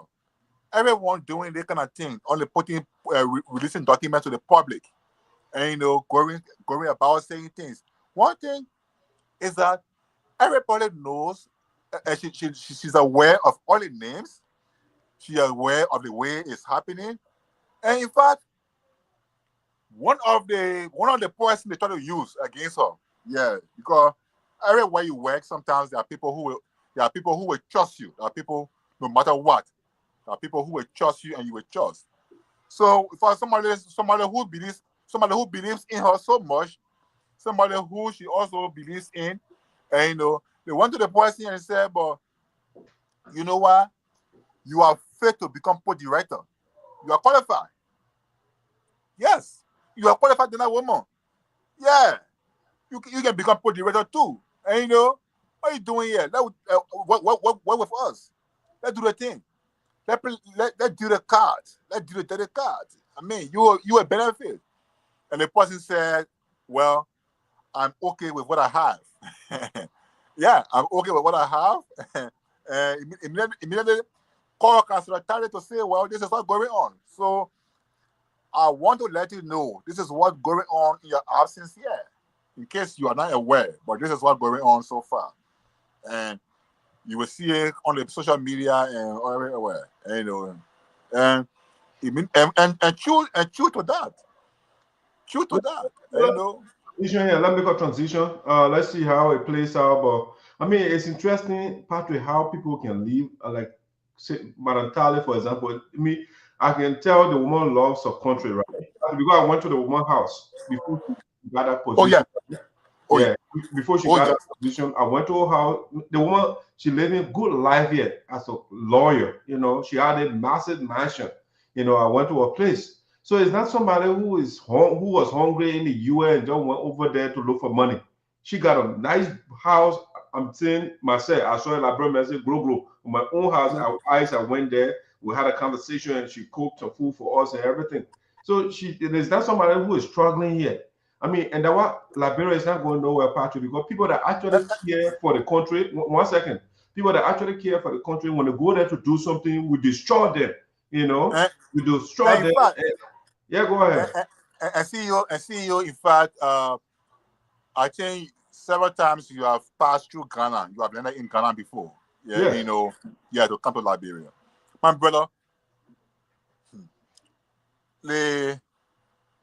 what do people call hostess? Yeah, for the lay people who are following us, hostess, it's almost like a dormitory. It's usually on university campuses. At the Christian University Center in Ghana, one of the high profile, one of the ranking universities in Ghana. The hostess there, that institution is nuisance. The hostess there belongs to Sylvia Tarley. I mean, the last time when I saw the value of that thing and what I want to make on that place annually for the Ghanaian government and stuff like that, I said, well, winner. And we're not talking about what she makes as an immigration lawyer. Yeah. Can you imagine somebody would make more than $5,000 a week? Imagine more than $5,000 a week. And plus when overtime hours there, forget it. She leaves everything. She says, no, I want to go to sign in the mosquitoes. I want to get there. I want to feel the pain of my people. I want to know what they go through there so that we know how we can all face things together. But every day. But one thing they're forgetting to know is that while we'll do everything possible to protect Consultante from scanners, and she will also have to protect herself against scanners and ensuring that she does the right thing at all times. She will make sure that her T's are crossed, her I's are dotted, and her leadership is compatible with her character in terms of transparency and accountability with nothing to hide. Her take-home salary is about $2,800 when you remove all the other things there. But imagine per month. Yeah, so Patrick, I agree with you. That transition, we are running against time, but so, just the same way I can talk about Sonny Ball all day. You can talk about Manantali all day. When I move from here, So let's go ahead, bro. Let's go ahead. So the next thing I want to talk about, Patrick, before we a couple of things there actually. So let's talk about this the training development. I know you follow the this build of information filed by the Speaker Koffa, and the hearing was held yesterday at the Supreme Court. So I just want us to talk about it. What do you take from there? What is your impression of the whole process, if at all you follow it? Yeah. So I think this whole thing. We can sit up a little bit. You're all the way down. Yeah.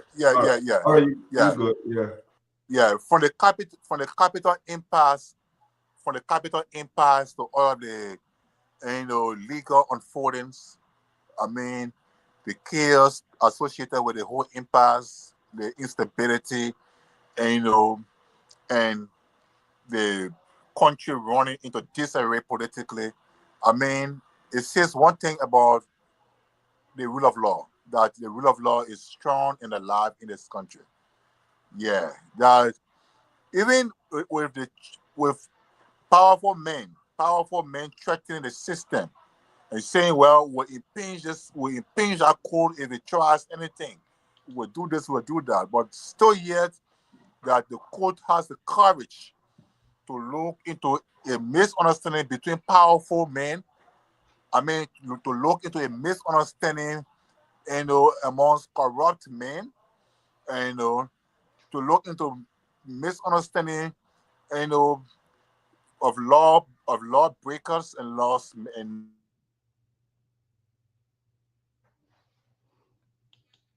noise makers. I think it sends a good signal.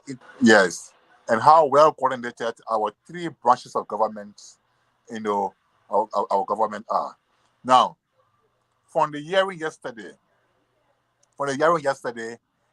I mean, it says a lot that the lawmaker, the representatives, did not do justice to themselves. Yeah, what is not done, it is a legal maxim that says what is not done legally is not done at all. What is not done procedurally or properly, it is not done at all. And so the court yesterday reminded them, and okay, to remove the man, you need 49 votes. That's what the Constitution says. To elect a man, you need 37 votes. But to remove him, you need 49. There's a constitutional reason for that. Now, the other thing is, the procedure clearly states that the man and any other person, for example, as per our own procedure, when you are head of an institution and you are being accused of corruption and placed under investigation, what do? You will always recuse yourself. Even in the court, when a defendant is a relative of the judge will recuse himself from presiding over that case. That is the standard procedure. So Koffa has committed all the bad things that they're accusing of. Well, put the issue before the man, and then you go ahead now to put the man on an investigation. The second part that I see that went wrong with the guys themselves was the deliberate act, the unscrupulous act by Koffa's supporters like Maviko and Safoko and others who took the law into themselves when the guys raised the issue in the asking of Koffa, and they said, well, we got issues. And because the guy said we got issues, and they took it personal, they started insulting Thomas Fala, they started insulting the guys who had issues. And so the guy said, okay, since you're insulting us, we cannot trust you anymore. And we can't sit under you anymore. That the whole thing I brought about going to the John chambers, that how the whole idea about going to John's chamber came about. It was not an intention earlier not to sit on a Koffa, no. But the barrage of insults. So also, Koffa supporters, they contributed wildly to the whole saga. And on the other hand, Koffa did not really show his power, demonstrate any power of leadership. For example, you got 43 men sustainingly agitating against you. And the 43 men, by negotiation, by some kind of way, of understanding, you cannot even reduce the number by 10. Take 10 from there, take 5 from there, take 20 from there, at least, to have a quorum. So you remain stuck. So you see, all those things, but the people for the Supreme Court's analysis and hearing, they made one grave mistake. While all their activities and procedures were wrong, they made one grave mistake. And that mistake was to elect a speaker, while the other speaker was still there. Thomas Fala, the deputy speaker, who by law, is authorized to preside in the asking the speaker, could still be presiding and they could still be doing all the things they should be doing. They could still remain a presiding speaker. In fact, the rules call for the election of a speaker in 60 days when the speaker has resigned or becomes incapacitated, or something happened to him. The law talks about 60 days. And a speaker pro tem a speaker pro tem will be elected, and will take office. So, for instance, who could be a speaker pro tem? Yeah, who fits the position of a speaker pro tem, meaning he presides over the session. He does all the official business of the House until 60 days, and when a speaker will be legally elected. But they went ahead. And the second part that they did that made the whole thing chaotic was, okay, boom, having seized the opportunity that Koffa spent thousands of dollars to get. I mean, it is alleged that he bought cars for some people. It is alleged that he gave some people money. He kept them in an hotel. All right? I don't know. I look what the hotel said. I know they see RNG or Farmington, but he kept them somewhere for almost 15, I think almost 30 to 15 days, 15 to 30 days. He kept them there, and he took care of them there. He fed them, he clothed them, he did everything for them for that amount of time to the speakership election. Okay?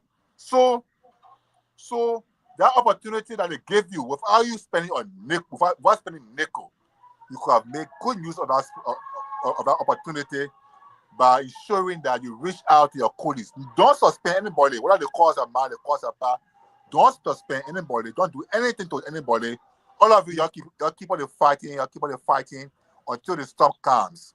When the storms have calmed now, they'll go ahead and to go forward for all the investigation and everything else. But instead of suspending people, all of that. So the Supreme Court told them plain blank that what they meant in their other ruling was that all the things that they did over there, it was wrong.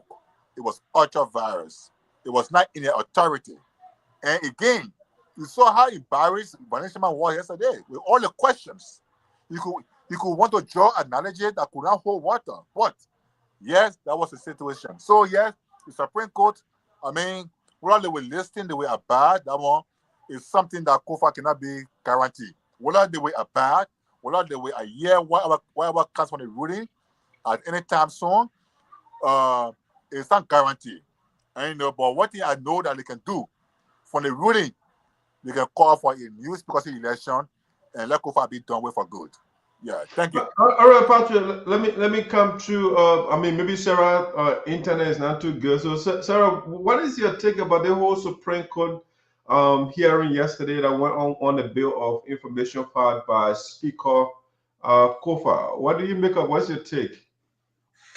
Okay, so yesterday, what I do observe from the entire process is that the Supreme Court judges, which is the Chief Justice and the Associate Justices in chamber, they have the fear of giving the ruling because the statement from the Chief Justice that before giving the final ruling, security should be given to her for her protection and other stuff. So it means that that one thing I want to take from what Yeke stated before even the entire saga started, that there are big hands within the removal of Speaker Koffa issues.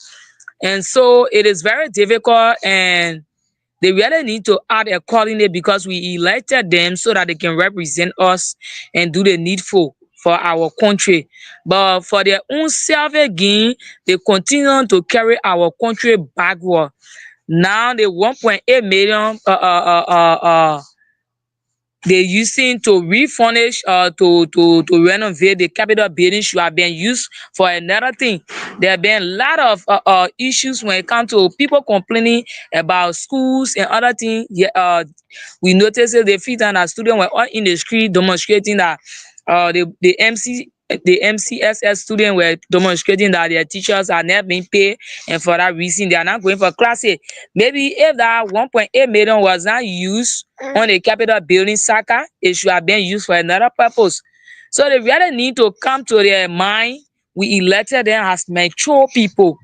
We didn't elect them as people who are noise maker, people who are law breakers, people who are hooligans and other stuff. So they really need to come back on the round table the discussion, and they do the needful. Always they both telling you that go by the law. Even the American embassy, that yeah, they always telling us that they always post on their page that they should go by the law. They should go by the law. Even ECOWAS has as well.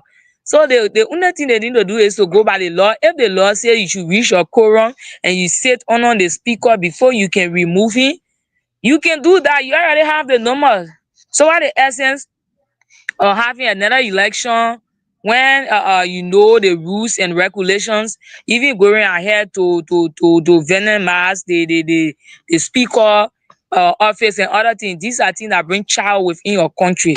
So we want to beg them, we want to talk to them so that they can see reason to handle this very well in a good manner. We don't want to be seeing our leader them making power, insulting each other parents. What are we going to learn from them?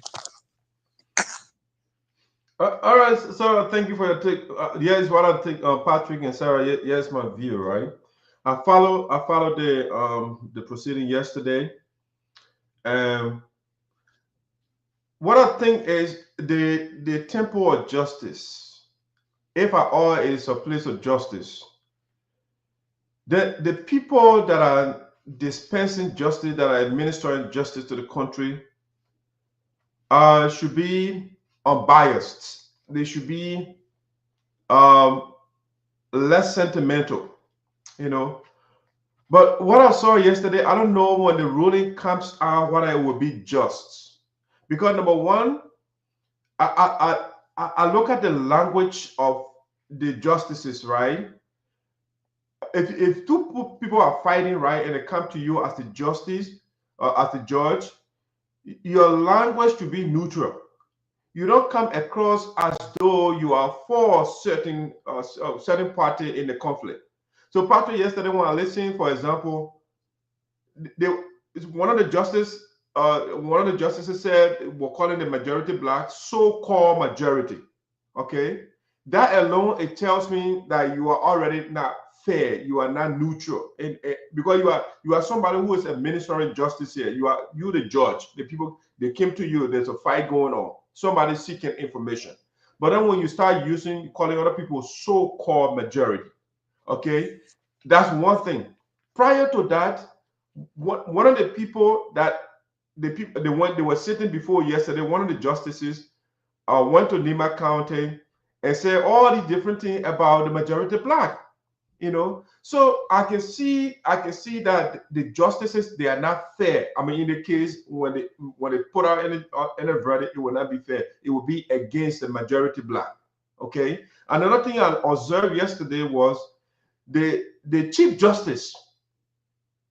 She was very, very emotional, very emotional. And this should be uncharacteristic of somebody who is the chief administrator of justice in the country. She was very emotional. She was, I mean, I don't know how to describe how she was proceeding yesterday, unless she had pre-thought before she got in the courtroom yesterday. You know, she was very feisty. She was very emotional. Yeah. And I don't think at that point, when you are administering justice and you are overtaken by emotions, your decision cannot be fair in that case, because then you are using your emotions. Let me finish, Sarah. You have your time. Yeah, I already spoke about the language and then when she talked about she wants security, you know, they want maximum security. I mean, maybe I'm not using the exact word she used, but I mean, has somebody attacked the justices in the country before? I haven't had any experience where the justices have been attacked before. Oh yes. Okay, all right. When you have your time, but when the first verdict, that ambiguous verdict was issued by them or whatever they call it, nobody attacked the justices. So why is this time they are asking for justice? Is it because if somebody should be violent, I would say the minority. Maybe the verdict might be against the minority, because all along the minority has been the group that have been, violent. Has the majority done something wrong? Yes. I mean, like for example, Koffa, not Koffa, but what's the other guy name? Kun. I mean, bursting into Yeke Koluba vehicle and those things.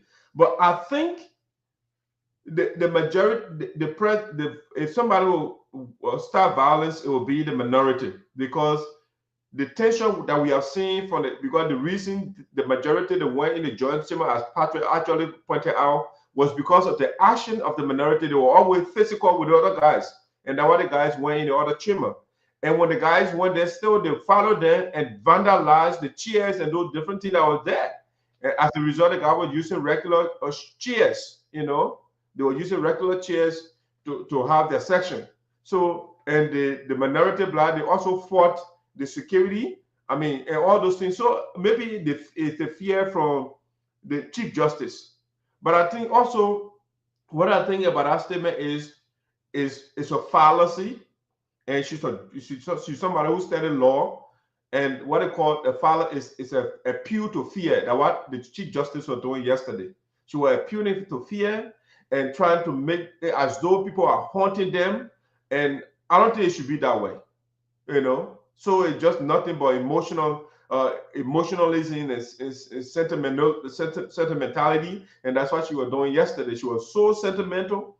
At a certain point, she left and went. I don't know if she went to the bathroom or wherever she went. She came back, and I just thought. Her posture, her behavior, her body language, and all those things yesterday was so strange to me. So she has a notion already, preconceived notion against the majority black, because as a matter of fact, the guys went during the sauna, they did not show up. They stay away. So it shows that they had something against the majority already, and I don't think the verdict will be fair. Let me bring Sam here and just join us eventually. Sarah, I think it was Sarah or somebody wanted to say something earlier when I was talking. Sarah, go ahead. I think you wanted to say something. Yeah, so like you were saying about the Chief Justice, one of the justices calling the majority block names. I think you've been observing that one of the member of the majority block name term, one of the justices statement as a drunker statement, as a drunker talk, right? I think you been following that. And Yeah. secondly, you been following that, right? Yeah. Okay. And secondly, the issues of liberal justice system, it is not safe if people are involved into cases that involve heavy hands and other things. You presiding over that case, you have to be very careful for your life, because in Liberia anything can happen at any time. And at the final analysis, nothing good that you will get has justice and other thing.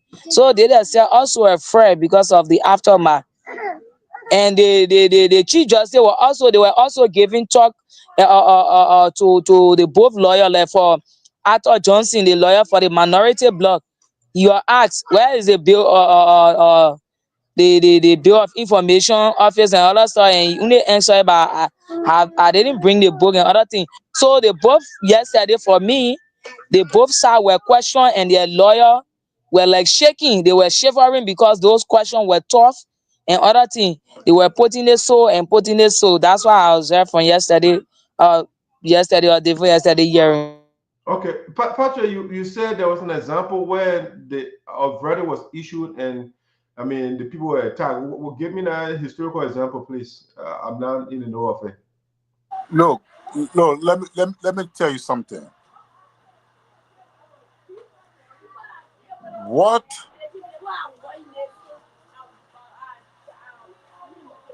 the men want what the lawbreakers and noise makers did to Liberia in the last few months. These men who supposed to be men of caliber and men of integrity and morality, what they did to the country in the last few months, makes them capable of doing anything to anybody. Oh yeah. No, but Patrick, you're not giving me a historical example where a verdict was issued and I'm coming. Right. All right. The Constitution says, and the penal law says, the justices, or judges, magistrates, talking about the justices, everyone, cannot be reprimanded or censured for their views in the discharge of their function or duty. Yeah, in fact, they enjoy immunity, But when one lawmaker will come on the public radio,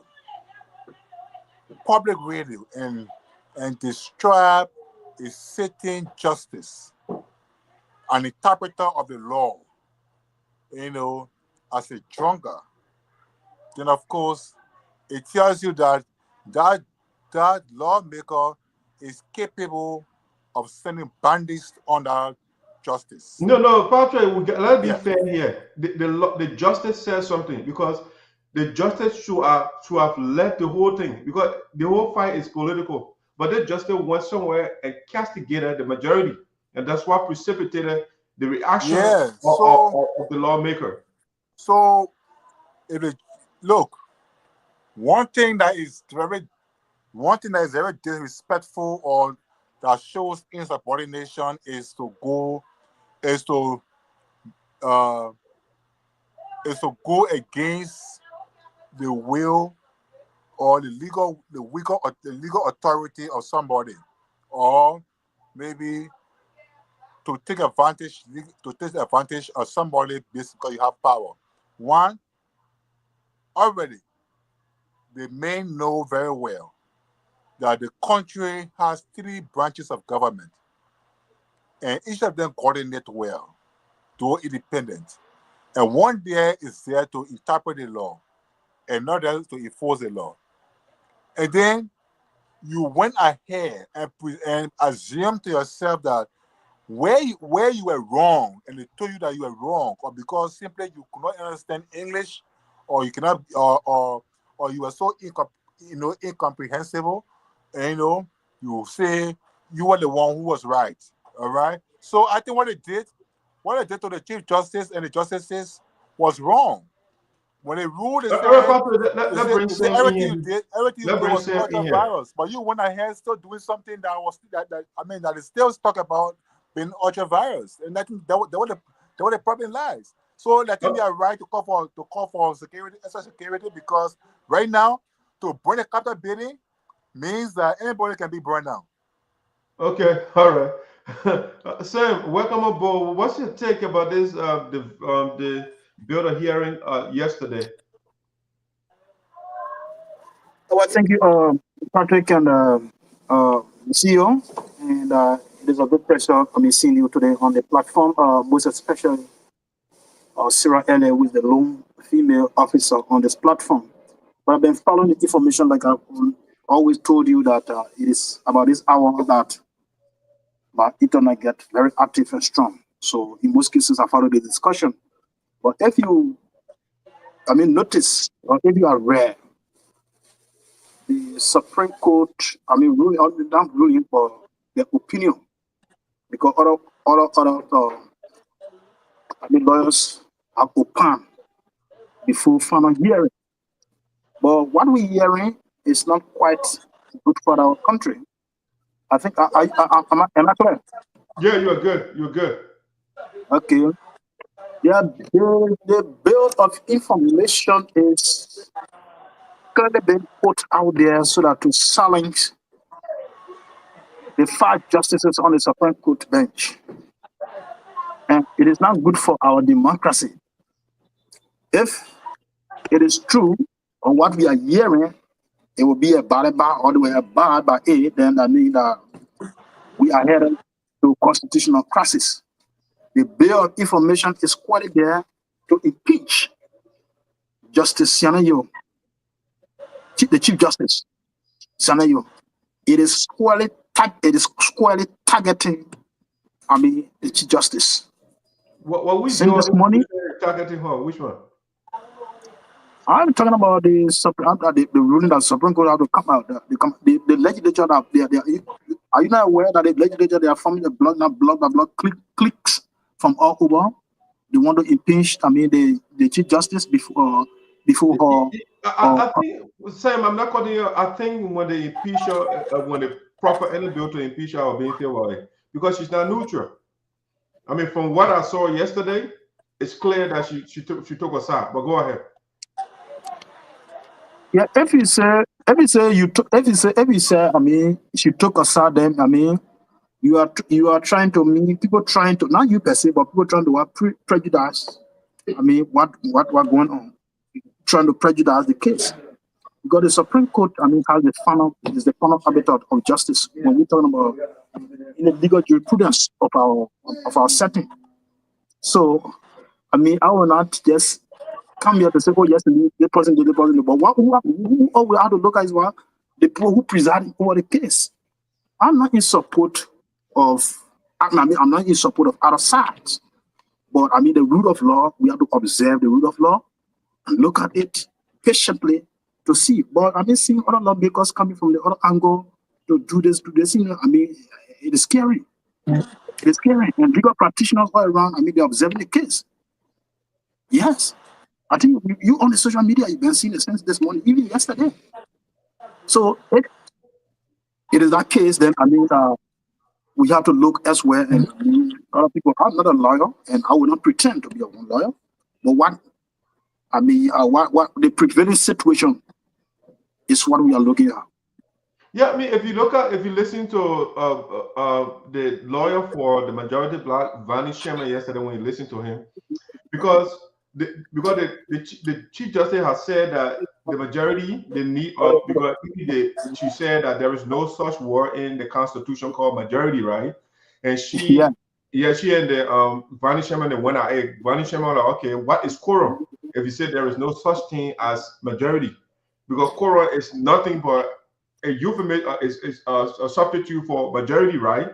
But of course, the point she made was in the context of the Constitution, there are rules, there are things that constitute quorum, you know, but we don't have such thing in the Constitution. So there are certain steps to derive a quorum and according to the Constitution, but there is no such thing in there. But Ronnie Sherman was saying, but then the people got the constitutional required number because they got 50, right?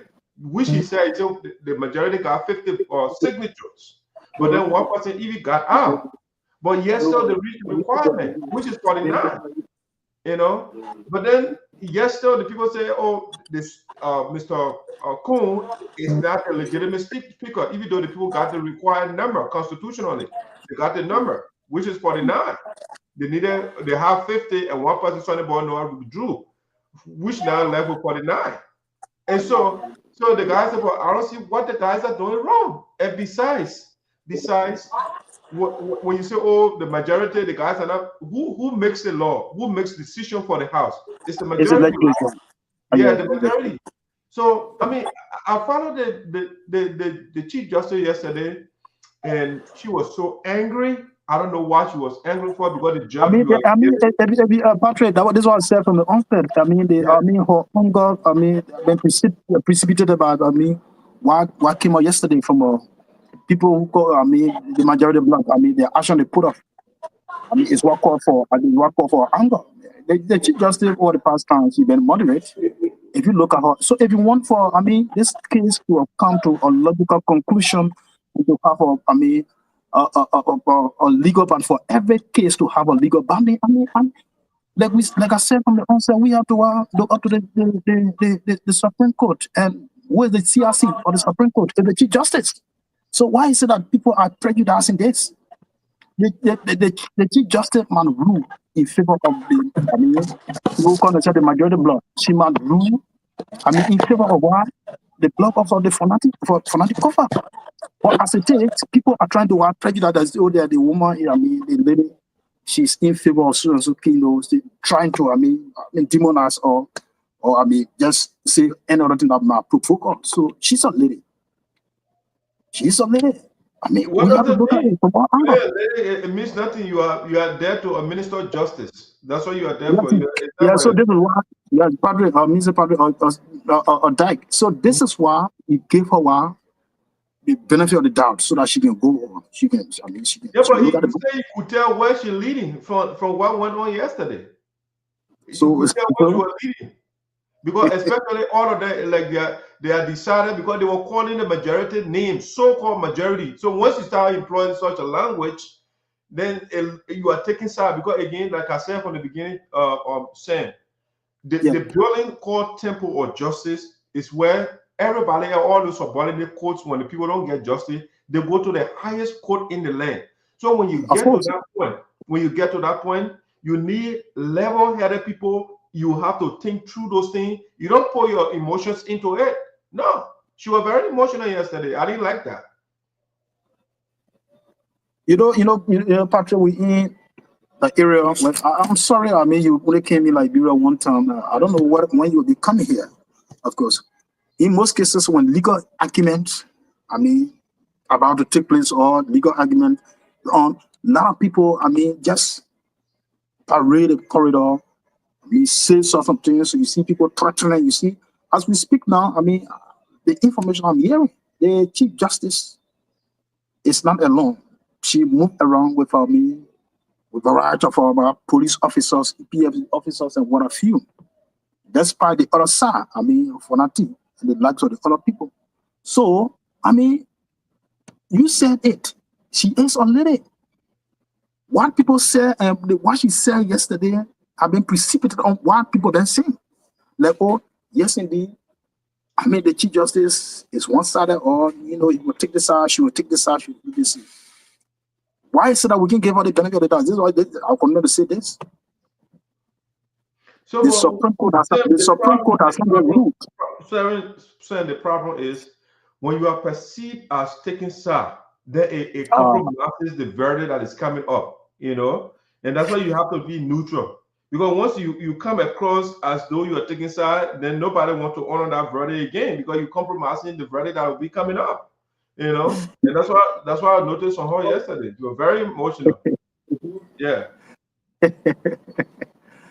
Patrick, and then we go to the next topic. Yeah. I think it is evidently clear. Supreme Court probably will soon come up with a and I would not say on this platform because an attempt to say on the platform meaning that I'm prejudicing the prevailing situation. Give me your opinion, man. Who you think you are ruling favors? But giving my own expert opinion on this platform, on the famous platform, is that what I have heard is what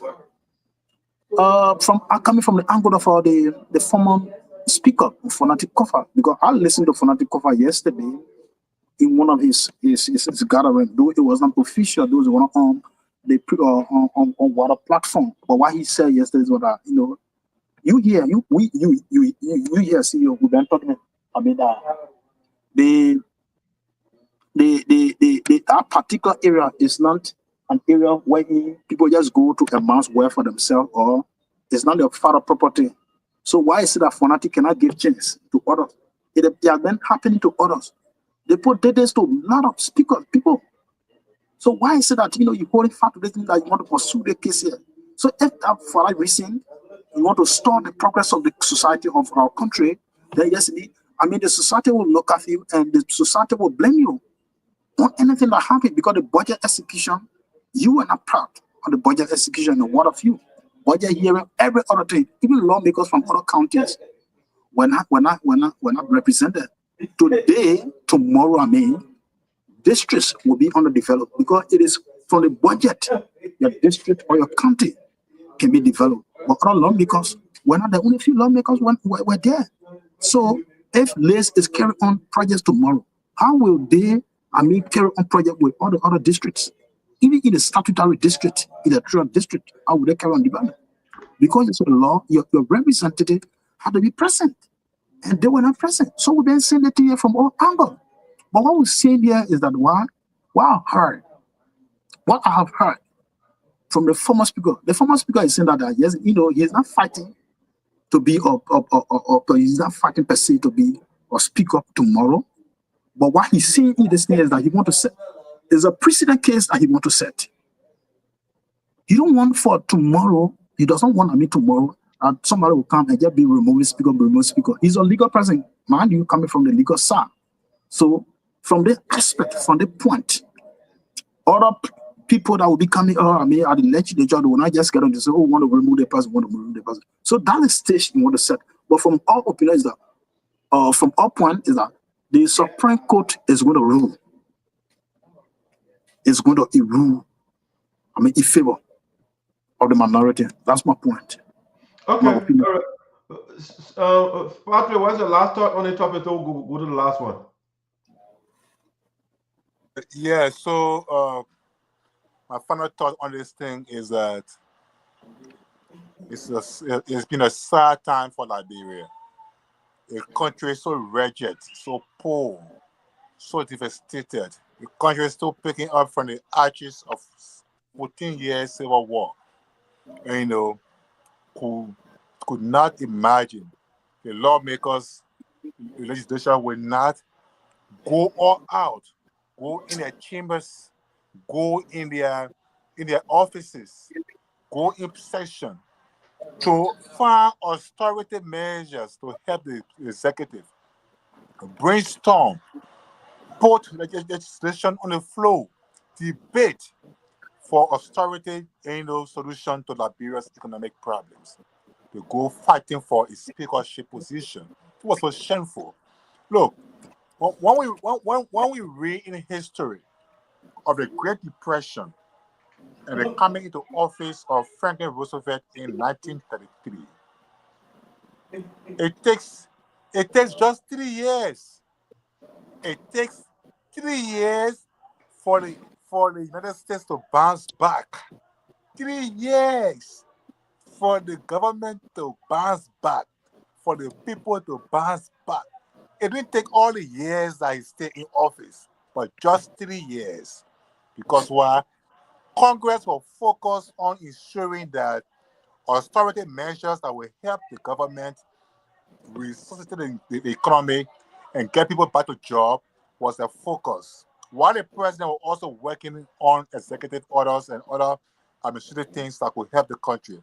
In Liberia, the president is trying to pass, the president is signing executive orders every day, trying his best to see how best to fix the economy. While the lawmakers who sort of be the backbone of the economy in terms of economic austerities, and programs, reform laws that will help the people nationwide. Instead of doing that, you fight for a single speakership position. When all of them, they are just the same, no difference. Kun is as corrupt as Koffa. Koffa has been corrupt as Buffer Chambers. And all of them, the same. No one's an angel among them. So let's pray and see what comes out of the ruling of the Supreme Court. And let's see how they abide by it. But one thing that is not guaranteed, one thing that can be assured, Koffa, the speakership is a bridge too far for Koffa.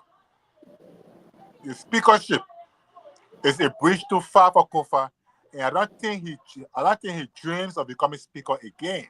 But rather, maybe they can go for a new speakership position. Also, the police this week released a report in their investigation on the officers who broke into Yeke Koluba's car. I think the police did an awesome job. Look, police officers, on the law, are called police officers. I want to stay on the topic that we are on right now instead of going to it's the same topic. Oh, what are you talking? What? It's the same topic. Because we're talking about the Supreme Court. I mean, the interaction yesterday. So we'll go to police. Yeah. Supreme Court's interaction yesterday, right? And then we talk about the whole capital impasse in the Supreme Court and the rule of law. The whole topic here boils down to the rule of law, and things are happening. And when the police investigates an officer who got no right, no duty to be on Capitol Hill, to take order from a corrupt politician to go and do wrong.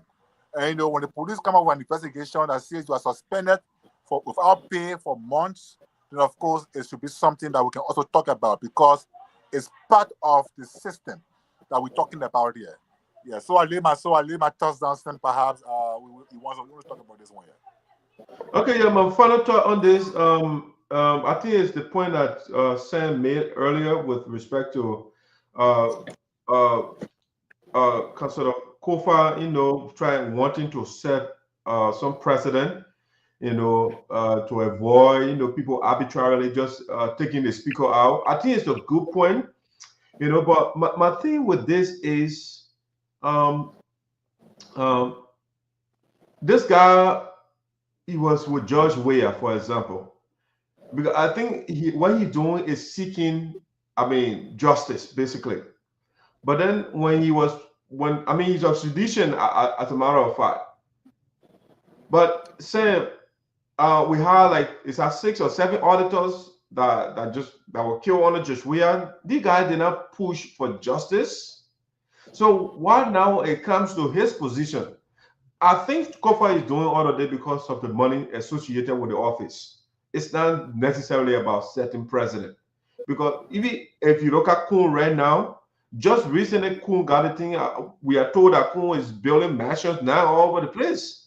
He renovated his house, and see how the guy looks now. When he wasn't speaker, yeah, he wasn't looking like this. But just a couple of months, the guy's been serving as speaker. So they got a massive budget that they are feeding on. So it's all about money. It's not necessarily about law. Because when it is about law, Koffa would have sought justice for those auditors, those 7 auditors. He would have sought justice for the 16 billion that got missing in that place. Crow didn't report. They didn't say money did not get missing. The Crow report is still there. As a matter of fact, the people redacted some information over there, so it can cause chaos in the country, the blackouts, anything. When you read the report, something went wrong, But Koffa then did not see justice at the time. But all of a sudden now the guys say, we don't want you as our leader, but then now he's seeking justice. The ruling, when it comes to the ruling of the Supreme Court, I don't know for sure what are the guys who abide by it, but I think they should, because this is the division of labor that we established in the government. Everybody got to play that role, because that's the only way the people that you are serving, they will get the services. Because if you continue to fight and fight the whole while Koffa been fighting, guess what? The people in Grand Cllr, they are neglected. Nothing bad done in Grand Cllr. The people they are not getting anything. When a house got burned the other time, guess what? They put millions of dollars together and give it to him. But look at Grand Cllr. Nothing is going on in Grand Cllr. So all the fight, that goes to all the lawmakers.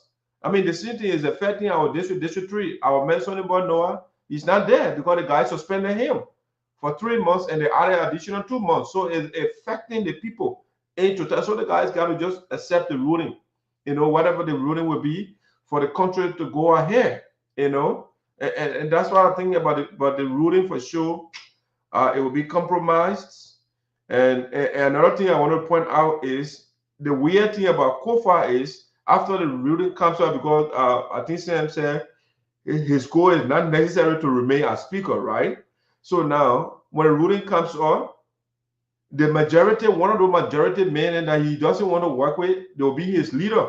He will still have to sit under the gavel of one of those guys, be it or Kun or somebody else on the majority block that will be the speaker of the house. So he has to still be on the gavel of one of those guys, So I don't see why he had all the fight the whole while, Yeah, but again, they say he wants to set a precedent. Let's see what are the precedent, what will make a difference in the country, what I will put food on the table for the poor people in Grand Cllr that have not gotten no care. I got this article the other day on one of the news outlets from River G County, where the children are literally sitting on the floor, the future of the country. The Koffa then getting millions of dollars in the budget, but the children are sitting on the floor. And those things not bad those guys. It's about setting precedent. But guys, I want to just close on the topic and 1, 2 last talking points. Just run through them quick, and then we'll call it a day. We'll be here for a while. So, the last thing I want to talk about, or the second to last thing, is this right here.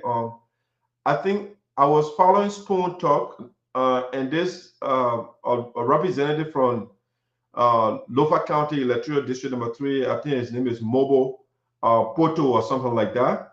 And he said he presented a bill to to criminalize same-sex marriage in Liberia. So I just want to talk about it a little bit.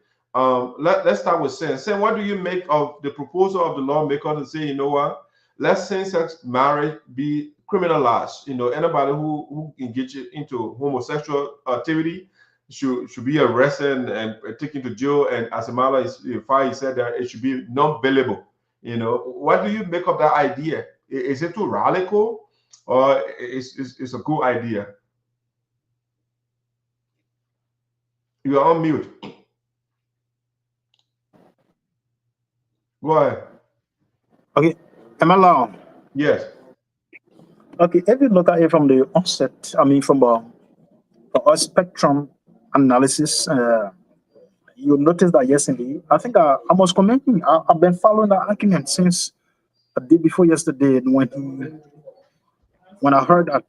I mean, he expressed that on the Kerry Street here. I mean, the famous intellectual center called CEO, Center for the Exchange of Intellectual Opinion. It was expressed there before. I mean, going to the plenary to raise the argument. So the lawmaker, I think, is on a point, because if you look at Liberia is at a fragile state, a very fragile society. But besides, Liberia is also, I mean, the doctrinal issues in the country. Look at them, taking it from the historical side, wherein this country was built on Christian principle. Whether it's Muslim, whether it's this and that, I mean, look at it from the Christianity side. So if you look at all of these points, what you mean, Liberal built on Christian principle? What does that mean? What your history tells you. What your history tells you. No, I'm asking you a question. You didn't ask me a question when I'm asking you a question. What does it mean when you say the country was built on Christian principle? This is what I'm saying. This is what I said. Maybe Patrick can help you. But what your history what your history tells you? That like most of the time, this country was built on Christian principle, and we have to do this. We have to abide by. I mean, anything that has to do you. What are the principles that the country was built on? Patrick, I mean, say Patrick, or the Dyke. Patrick, can you help me in that vein? Maybe I'm wow. The man said Liberia was built on Christian principles. What does it mean when you say Liberia was built on Christian principles? Oh yeah, I recall it. That was something. The 1847 Constitution. I think it was some. Yeah, I think it's part of the. Yeah. I think it was a phrase found in the 1847 Constitution that was suspended in 1980. Yeah. It is a 1980 Constitution that made Liberia a secular state. Okay. Yeah. If you look at the Constitution, right? If you look at the Constitution, if you look at the preamble. The new one. Look at the preamble, for example. The amended one. The amended one. Yeah, the new Constitution. Yeah, this is the new one. That one. Yeah, but what I'm saying, listen to me. The new one. I think it's a Constitution. Yeah, but the point I'm trying to make, Patrick, listen to me. The point I'm trying to make is what it says here in terms of, I mean, when it comes to religion. It wouldn't say the preamble. The man is making reference to the 1847 Constitution. 1847 Constitution is what I'm making reference of, about esoteric. Yeah, but what I'm trying to make a point, but I'm not. You guys are not listening to me. I'm trying to make a point. Okay. So the Constitution, it says, "We, the people of the Republic of Liberia, acknowledging our divine gratitude to God for our." They only said God, right? They didn't say whether the God is a Christian God, or it's a Muslim God, or it's a traditional. They just said God. That was it. They didn't associate with any religion, you know. So when you guys say, I mean, it's based on Christian principles, you know. And I don't know what Christian principles are. No, but listen now, the military junta in 1980s, they suspended the Constitution, but they did not. They did not abrogate the Declaration of Independence. Read a statement. Go back to the statement. Read it in detail. Go and read the Declaration of Independence. It will tell you the position of Liberia. All right, what Liberia is. So, your Patrick, so you have to tell me what are Christian principles that Liberia yeah. was built on? So go and read. So go and read the Declaration of Independence. No, but Patrick, we are educating the public, right? You guys cannot say something that is vague, that you can't substantiate, you can't No, you flesh cannot out. say it is a myth. You are a citizen of Liberia. It's not You are a a citizen of myth. Liberia. I'm not So saying I it's believe that. It's a statement that is there, that is enshrined in the Declaration of Independence. But the Sawyer, who himself, has been a political professor, all right, who himself was the teacher at the University of Liberia teaching political science, all right, they went into the Constitution based on a whole conflict about, sectionalism, religion, this and that. How they went into the 1986 Constitution and put in a phrase to say Liberia is a non-religious state, all right, or there is no one religion now that should dominate Liberia. Liberia is a secular state. So that's the point we're trying to make here. But it was there before. People used to say all over the place. It was taught before in school. It was being a Christian principle. It is there in the Declaration of Independence. It's written there. Go and read it. You will see it there.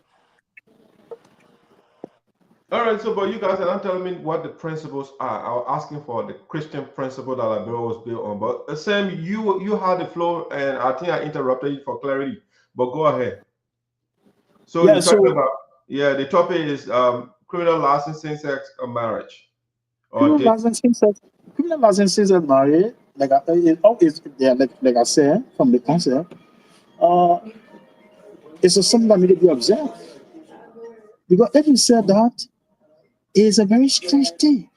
Most especially Liberia. Liberia culture. Let's take it from when the other side about our traditional culture is quite different from the Western culture or other parts of the country, or Liberia, or other adjacent countries. Liberia's culture is quite different.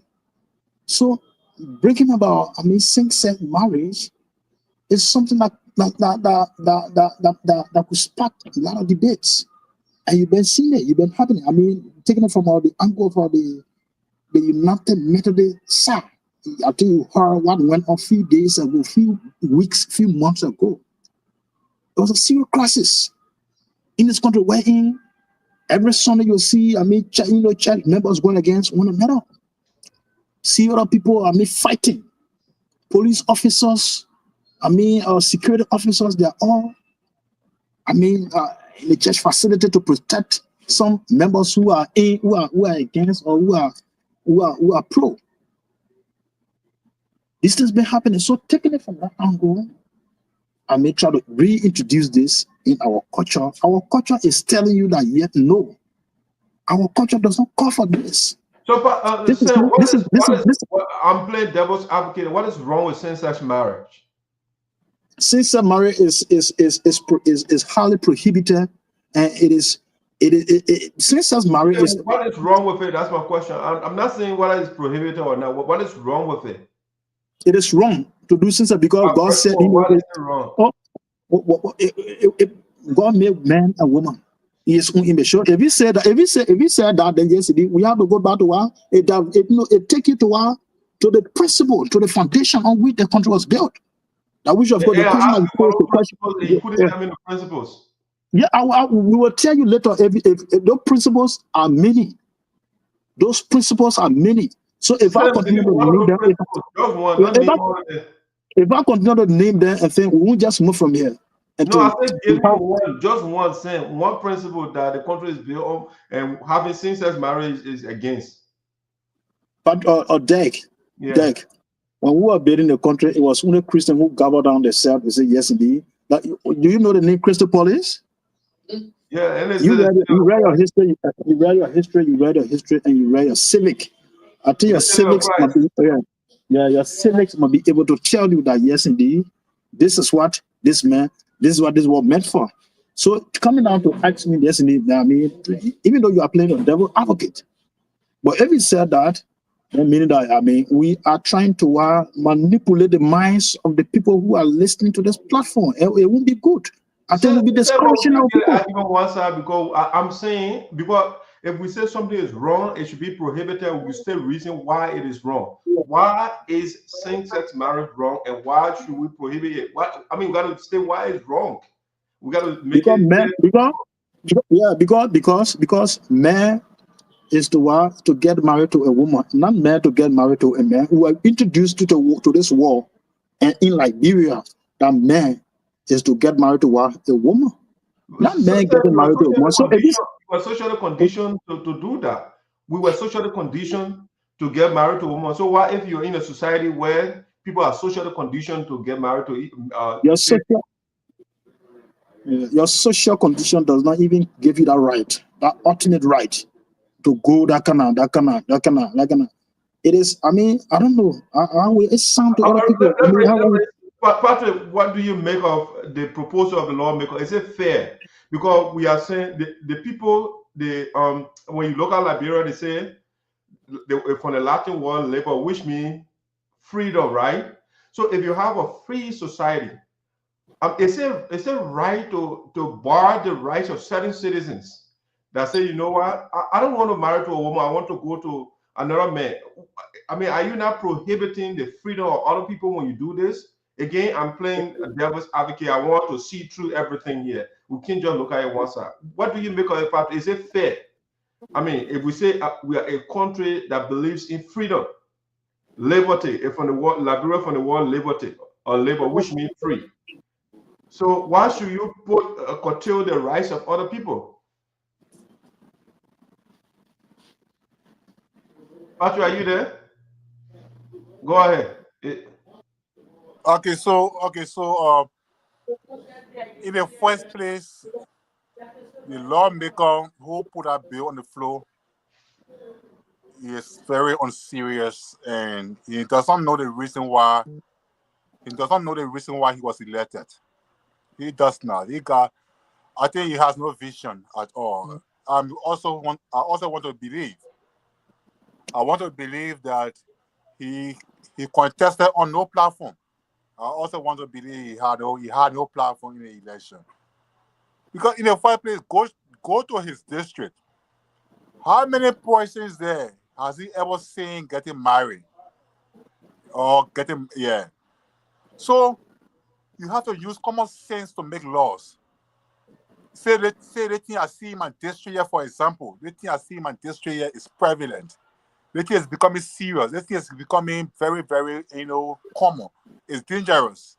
It poses harm to my people. It takes children from school. All right? It put people out of jobs. It's causing accidents. It's doing this. It's doing that. People are dying. So I got to do something to put play on the floor to stop it. How many persons in his village or in his district has ever heard that the Muslim, the imam officiated a marriage between man and man, or the pastor in his town or village or district officiated a wedding between a man and a man? So he got no. So, Patrick, let me push you a little bit. There is something they call being proactive, because right now America is pushing her ideologies on a lot of countries. There are, I think, Museveni, for example, where is he from? I think Uganda. I mean, they passed a law on same-sex marriage, and guess what? They sanction all those officials. They should not come to the U.S. So the man is saying America is spreading her ideology, and the Liberia has to be proactive to make it illegal. So how is it that you say the lawmaker is not serious? And so this is a sad mistakes Liberian politicians make. They want to match every little thing in Liberia with America. With what America does. I mean, they want to match. No, but Patrick, the man is this time he's going against America. America is pro homosexual marriage. They make it legal. Okay. Your own black man, Obama made it legal here in the U.S. So the man is saying, let me make my talk clear. So the man is saying that their philosophy is spreading around the world. America is spreading. America actually uses the philosophy to stop countries from getting AIDS and stuff like that. So he is saying it should be a law in the country to criminalize it. Once somebody does it, the person should be, arrested and taken to jail. And as a matter of fact, he said it should be non-bailable. So how is it following America? Yes. So you see, that was saying he's very unserious. He doesn't know what to do for his people to. So this bill here, how he alleviates poverty in his district. This bill here, how it economically improves the lives of the people in his district. This bill here, how it sends children to school, how it creates chairs, modern blackboards. In fact, how does it eradicate the archaic system of education in this country where one man, teaches out of decapitative. One old thing, you got teaching it over and over, you can't change. How does it change that? But one thing you are not even thinking about too is the health implication of same-sex marriage. If you do the research. Okay, so then also too, let him show us a record. He must not use America as a reliance. He must use his country as a reliance. We're not using America as reliance, though. He's not. So let him show us in this country and say, well, so, Patrick, are you for the bill or are you against the bill? What do you want I'm saying, men to get married? The bill means nothing to Liberia. Patrick, in fact, let me tell you something. Patrick, we are talking. Let me tell you something. Let me tell you something. In this country here, people are not getting. There is no same-sex marriage in this country. I don't know of any official. In the country. They are practicing it. I'm coming. Yeah. There is no official. Sam is always active. Sam is one of the person for maybe let's say somebody say, but Patrick doesn't move around very proactively. It's not everywhere. But let's say prove me wrong here. There is no official same-sex marriage in any church that I know officiated by a clergyman or by an imam. Patrick, are you following the development in your country? I'm coming. Why is officially true? The church over there are fighting in your country. I'm coming. What is officially true in Liberia? What is officially true in Liberia is that yes, men and men are having sex secretly. Men and men are having sex secretly, and women are doing their things secretly. It is not in any public square. For example, the Methodist Saga, I live right near the Methodist Church here, right behind the Wesley here, United Methodist Church, right outside the second junction. Right at the church door, you can see my house. Right at the church door, you can see my house. All right? All the things they talk about, they go to the church, go get since their marriage, it's all media fabrication. It was all a cover up. It was all a cover up, for the breakaway people to have a say. But there was nowhere here where a pastor came to officiate a sincere marriage between two men. No, it was not the case. But so, Patrick, those who want to break away, make it look like what is happening. But what I'm saying here in Liberia. Let somebody write the comment section to say, Patrick, you are lying or you're not saying the truth. Patrick, there is no official say car carry around the street. Carry around the street. No official sincere marriage has ever been recorded in Liberia yet. Patrick. Patrick. Yeah. I'm asking you a question, but you are dodging the question. You're filibustering my question. Go ahead, ask the question. Are you pro same-sex marriage or you are against it? Sincere marriage, I'm opposed to it. Okay. All right. I am opposed to it. That man should not eat man and woman should not eat woman. So Patrick, give me a reason why you are opposed to it. Okay.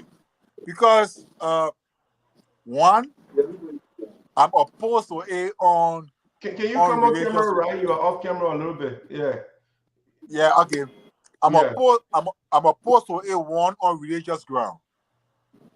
Okay, it's wrong. And on religious ground, on religious ground, as a Christian I am, The Bible says food is meant for the stomach.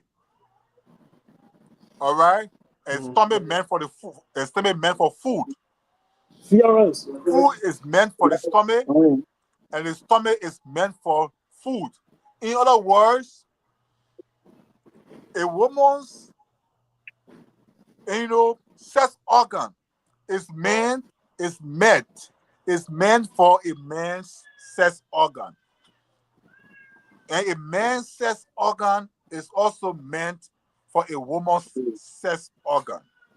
And by the two opposite sex organs meeting, it is what the Bible calls multiplication of the earth, fruitfulness, and multiplication of the earth. That's the religious ground on which I oppose to it. I oppose to it on moral ground. All right. Morally, what is wrong with it? Morally, what is wrong with it? I should do what? Morally, what is wrong with it? Okay. Morally, I mean, it defies your position, all right, as a male or as a masculine, a member of the masculine gender. So it defies you, all right. It reshapes you. It redefines you. It takes you from your position. It takes you off the roll, off the record, and it morally bankrupts you. So I think. How is being gay morally? How does it bankrupt you morally? I still don't get it.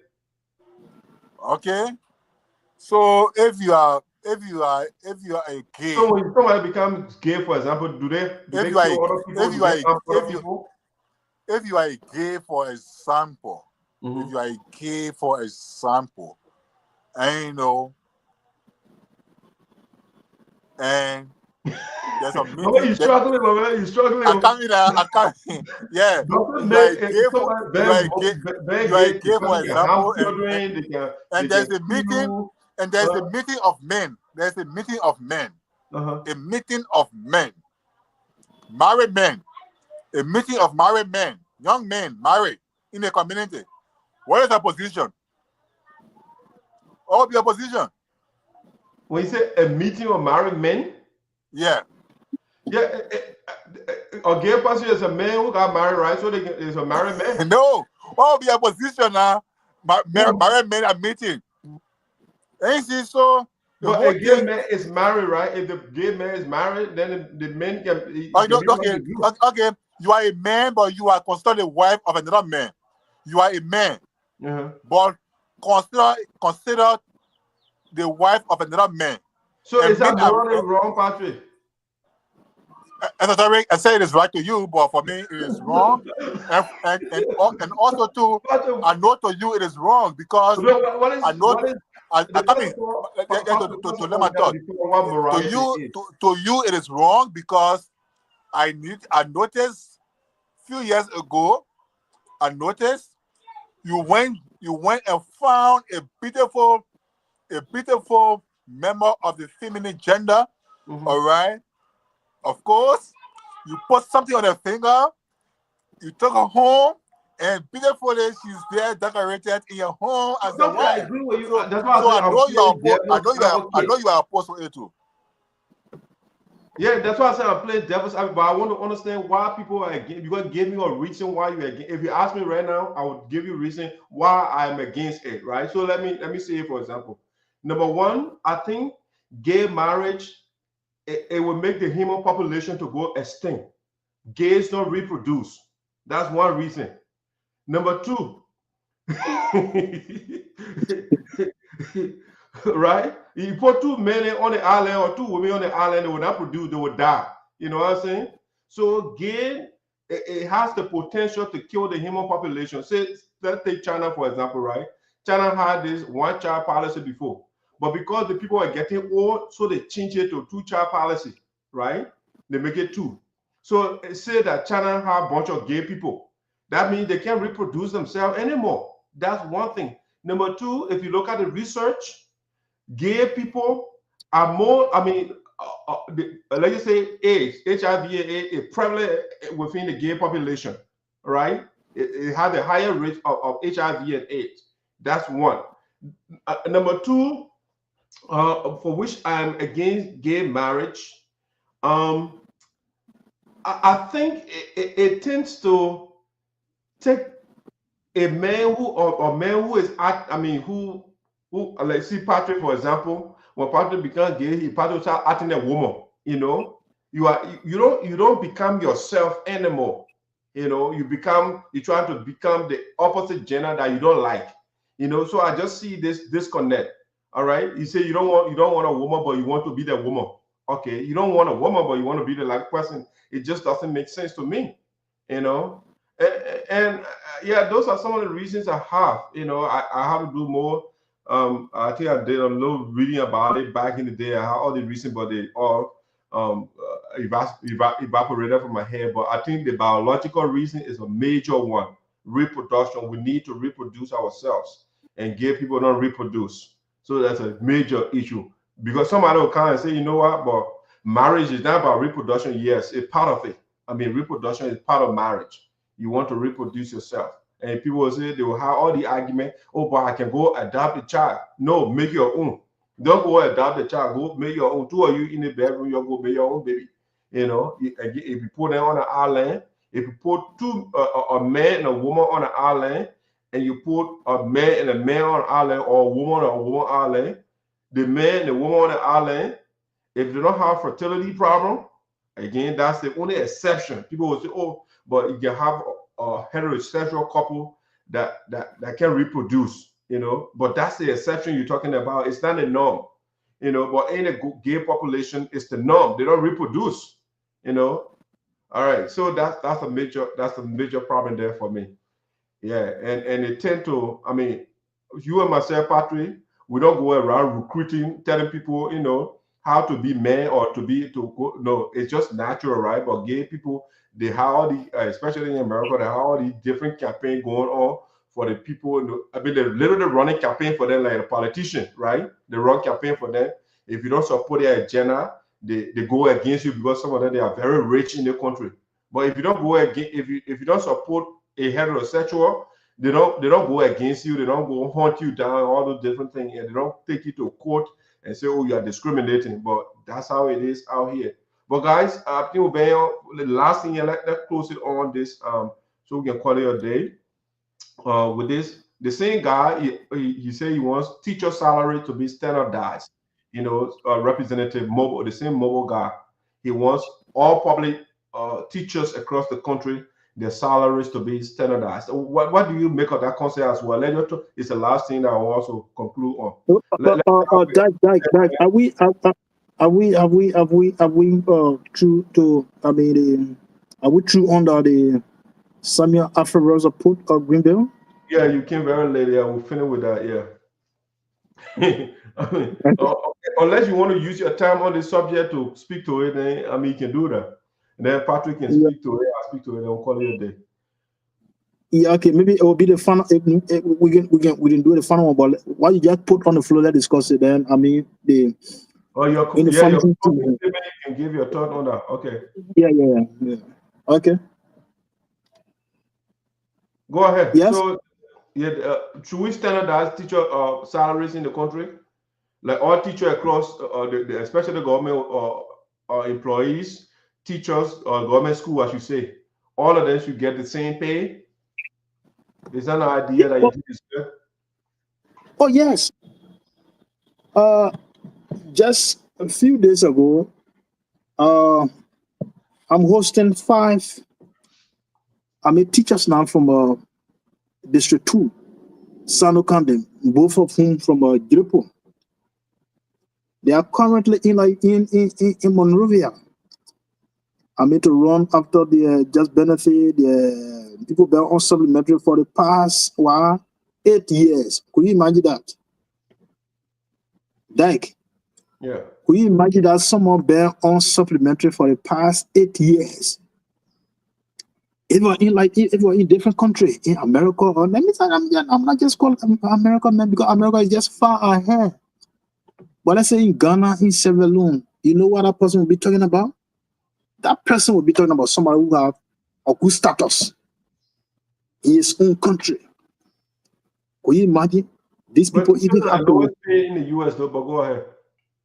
Yeah, these people have to even credit before coming in Monrovia. And you know the challenges that it entails. Somebody coming from way refugee, somebody coming from way or Paducah or Grand Crew County, Dube River from the Great Belt there coming in Monrovia. So let me kind of flex it a little bit. So what the guy is proposing, right?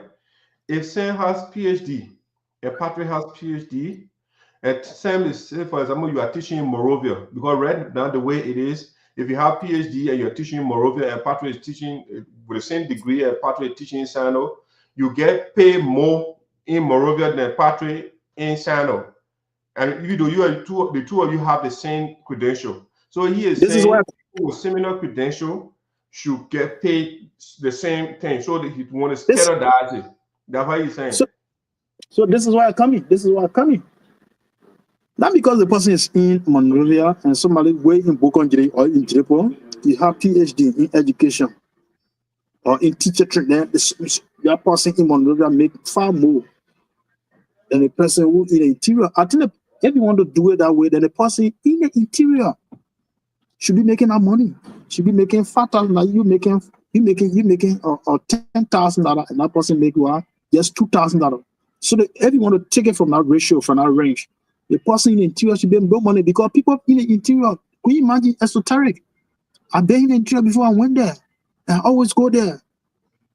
People walk distances. Somebody going to an instructor going to teach, or school. You see that person walk 2-hour distance before even reaching to where they're going to teach. Every day, that person does that. You in Monrovia here, you run, you have even though you use your own transportation to go to the places, but that's compared to somebody who is in the interior. So you know what, Sam, what I'm hearing for you will want the bill to be amended, so people to be amended, and if it is amended, let all these people be placed on payroll. And if these people being placed on payroll, not just put on payroll, but everyone should make the same money.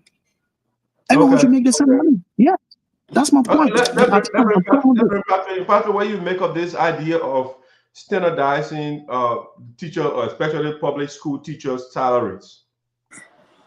Okay, so in the first place, it's a good suggestion, but I have a different view. Okay, it's a good suggestion, but I have a different view. You see, first and foremost, what the school system needs is not teacher salaries. First and foremost, it's not teacher salary. First and foremost, the government needs, first of all, to make education a living reality in this country.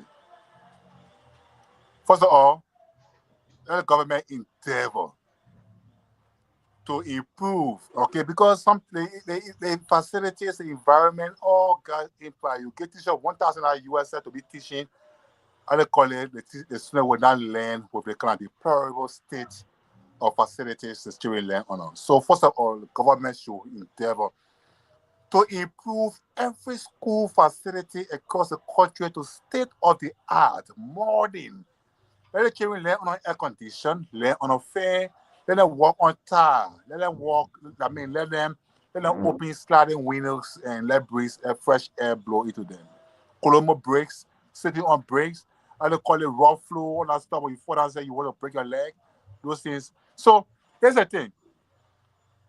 To improve salary for teachers in this country, 2 ways that can happen.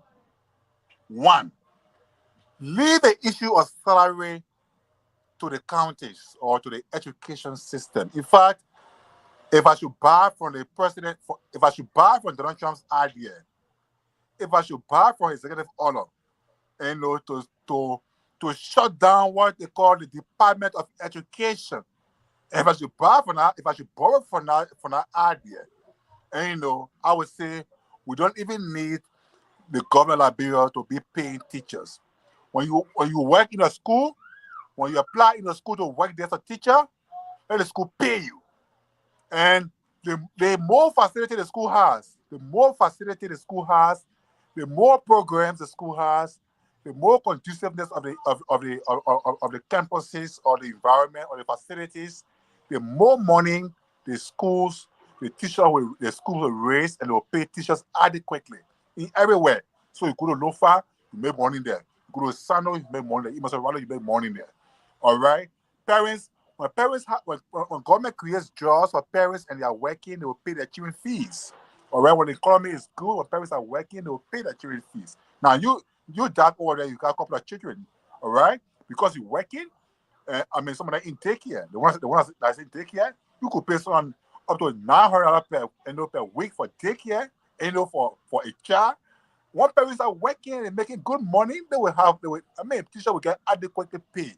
But right now, teacher salary is not a solution to the education problem. The problem affecting our system is on teacher salary.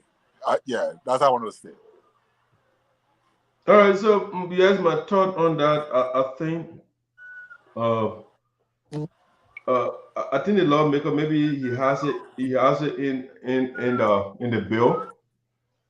But it's say, let's give an example of Sam. Sam has PhD and Patrick has PhD, and Patrick is in Sinoe, and Sam is teaching in Monrovia, and Patrick is teaching in Sinoe. And he said they should get the same pay.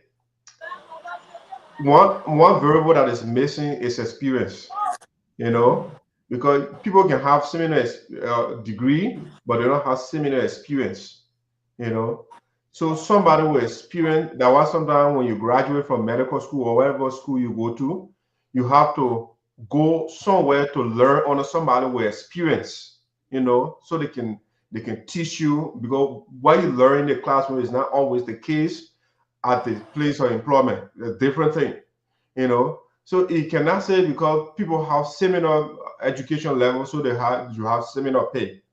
I don't want to just agree with that idea. Let other variables like experience be taken into consideration, and I think, like Sam pointed out, your location should play a part as well.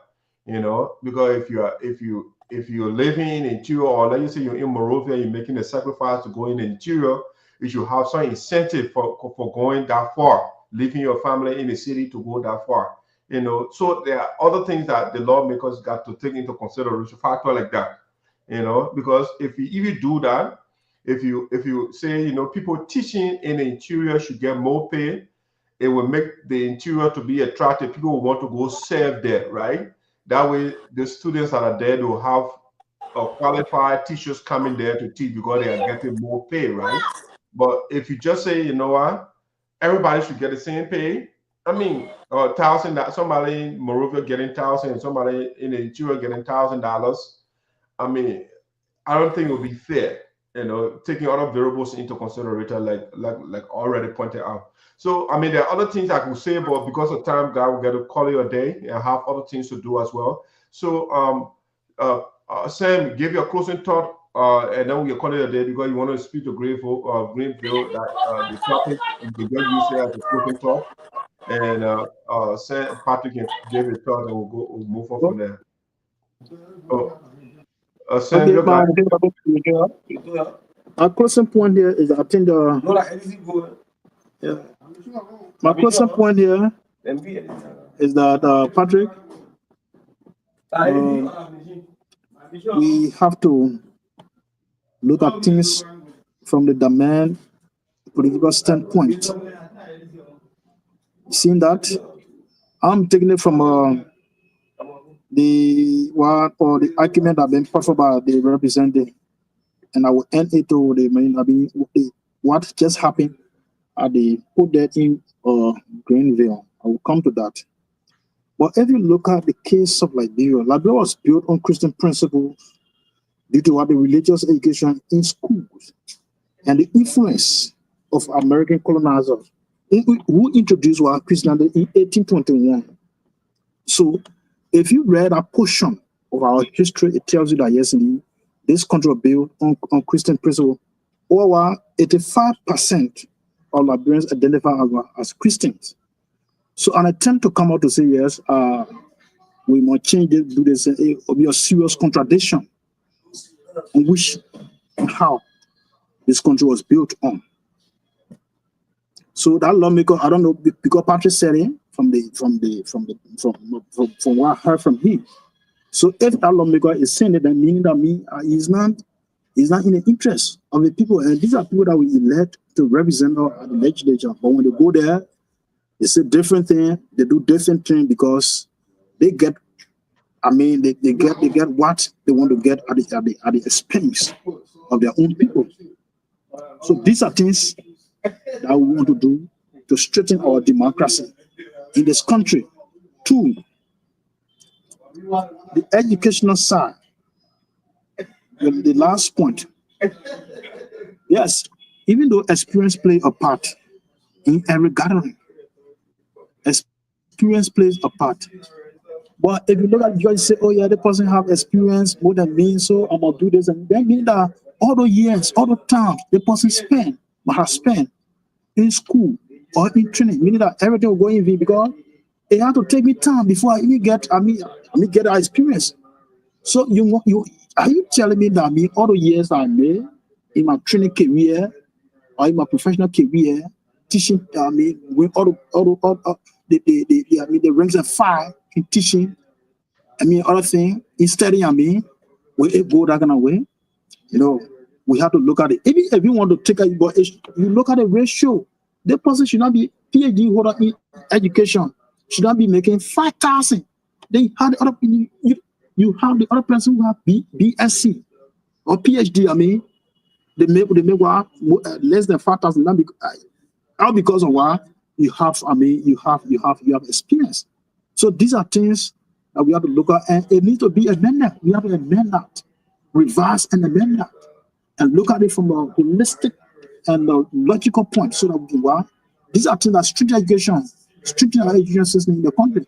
In most cases, we complain, oh yeah, the educational system in the country is bad, is this and that, because the man is looking at it when he leaves from Bokon from Jirepo and come here and hear that, oh, I have BSc and my friend has a BSc. But why is it? My friend makes more, far more, he makes more than what I make. And think that person or that instructor will get reluctant. When he goes back, he get reluctant. Giving the people, imparting knowledge in the minds of our other people. So these are things that we have to look at. And lastly, Dad. Yeah. Over the past time, I've been hearing, troubling news. People have been giving me information concerning about the port in Greenville. If you look at the port in Greenville, meaning that yes, indeed, other people have to do that. The current lawmaker, Sonny Boy, was there. And a lot of things happened. We heard that even though it was alleged, but people cast blame on Sonny Boy. Sonny Boy doing this, oh yeah, Sonny Boy, he's commercializing the port. It's a sample port. We do this, he did this, and what have you. No, this government was elected on the mantra of change, rescuing our people. So if you, as a new manager or a port director, goes there and think that what we expect from you is new changes, and those changes should be able to affect the livelihood of our people, the livelihood of our employees. But the news coming that these few days, is quite troubling. It's quite troubling, and we're still doing our investigation. If that is proven that yes, indeed they are happening, then it'll be a serious trouble, and it will not be good for our county. It will not be good for our people. It will not be good for even the managers, those who are there, who are presiding over the people. Oh, it won't be good for them. That's my point. All right, Sam, thank you. Patrick, let's do your closing here. Oh my goodness. So thanks again to all those who took the time out to follow us. Thanks to Buhari who called in. And thanks to all our followers and our viewers and our listeners. It's good to be back yet. It's been a good thing to be back here today and interacting with you again. So in my closing, again, I will re-emphasize on the unfoldings at the Greenville port. We should forget about the undermining, the castigation, the insubordination, work together to improve the port facilities and the infrastructure there. You saw how deplorable the port looks. The wrongs the previous management levied in. It will take time and efforts to get it back to international standard. The EU ambassador and the National Port Authority director, Honorable Seko Dukle, was in, I think he said it was in Greenville yesterday with Interact. They went there to see for the first time, have first-hand information on the whole port facility. And indeed, thank God that he acknowledged the deplorable state of the port, that materials have been made available, and those technicians are already on the ground to assess, full-scale renovation of the port and bring it up to a transformative standard. And we pray for the best. The good news also that is signed is that by December 2025, the hydro will have been completed, and the EU-funded road education project, will be lighting up Greenville and its environs. And so the people there must get ready. Legislative a trust investment. That's good news there. So thanks to the superintendent, the MD, and everybody who went there, and thanks to Council Tarley for going back home to put things under control. Okay, and on the Sabriko hearing, yes, of course. Yesterday it was the scene, of joy for those who believe in the rule of law. We hope the minority bloc will work together for Liberia. And on the same-sex marriage, the lawmaker is not serious. He doesn't know what he wants for his district. Lastly, to conclude on this major issue, Sinoe County is bigger than every citizen. Sinoe was established, the county was established in 1838. Yes, by free slaves from the state of Mississippi. They went there, they settled there, and they established a colony there. And later on in 1841-42, they changed their name from Mississippi in Africa to Sinoe County. It is a territorial county, and it should be bigger than every individual and everyone. In 2017, Honorable Zarzar and others, they passed the bill for the establishment of the Sinoe Community College. They did everything to operationalize. They put money in the budget for it. They also went ahead to appoint people to manage the college. But then again, the college became inefficient and ineffective due to politics. Some believe that Senator Milton Teah then was exerting too much influence on the administration. And everything that was happening, they were listening, only he alone they were listening to. He was the only man they were listening to.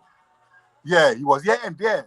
He was ready, you call the other person here, So the in-house fight in the caucus, he affected the college to the extent that in 8 years, it will be 4 classes.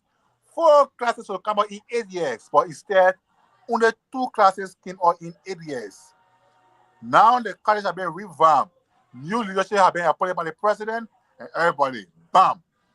The county says it is not able to get its own campuses or facilities, but rather it took a private donation from Senator Teah.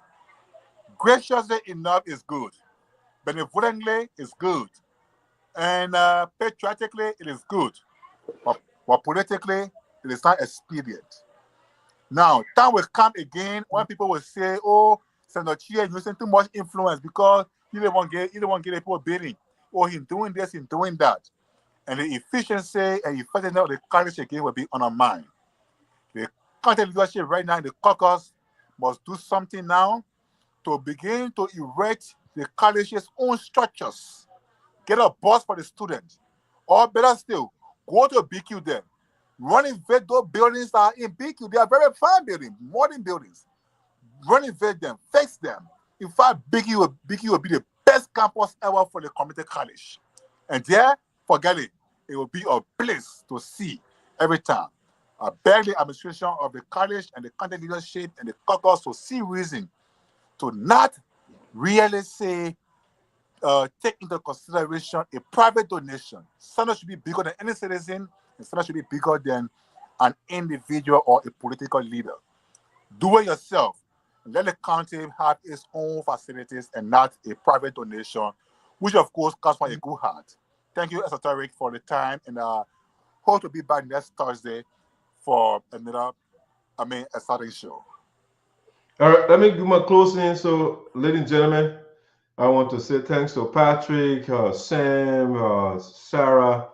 Thank you so much. Always taking your time to be here, to keep the show running, to talk to our people, to share our ideas. You could have been doing something different, but you are here with us, with me. And I really appreciate all of that, what you do.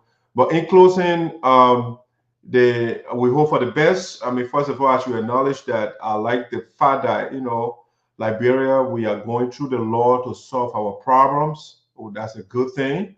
We don't go and take knives and take guns to hurt each other. We are going to the law to resolve our disputes, and I feel very proud of that. So when I see people are going to the whole process, even though I don't like the attitude of the law, the justice, but I think that's how we should settle our dispute. I like that.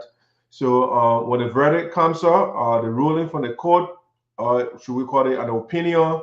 Even though I think it's a little contradictory how lawyers will ask for evidence and then the final ruling, they will call it an opinion.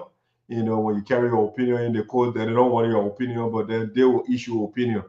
But we work for the best. The lawmakers will do the right thing. The people that elected them, they will listen to the people that at this time, when the court gave out their final ruling on the whole saga that is unfolding in the country, they will put their personal egos and their personal philosophies aside and focus on the people that elected them should do something. For the past months, the people have been abandoned, and it is about time that the people interest be put forward. My district, for example, Sinoe has been abandoned because our lawmaker has been suspended for 5 months, and that affects the district greatly. So hopefully the guys will kind of put the people interest first. And I think the president should also intervene. He should not let the country to be on autopilot. He should take charge. He is the one that is in charge. So when you are in charge, when you are called the commander-in-chief and things are happening under your watch, you have to take control. You don't just bear the title as a president, or you just don't have a big budget line. You don't just have the security around you. There's a reason why you are the commander-in-chief, and it is about time that the president takes charge, takes the driver's seat as the commander-in-chief of the country to put the situation under control. With respect to the alleged corruption at the Port of Greenville, let the investigation be done and those responsible be held accountable. We cannot, yes, Madam Tarley is a lady, but she is in charge of an entity. So when something goes wrong, she takes responsibility for that, or for the action of the people that are working under her. Same-sex marriage, do I support it? Hell no. I think I support the lawmaker. Same-sex marriage should not be encouraged in our country, and the reason I gave is population. The reason China has a leverage because of the population has a major role to play. Nigeria is relatively doing well in Africa because of the population.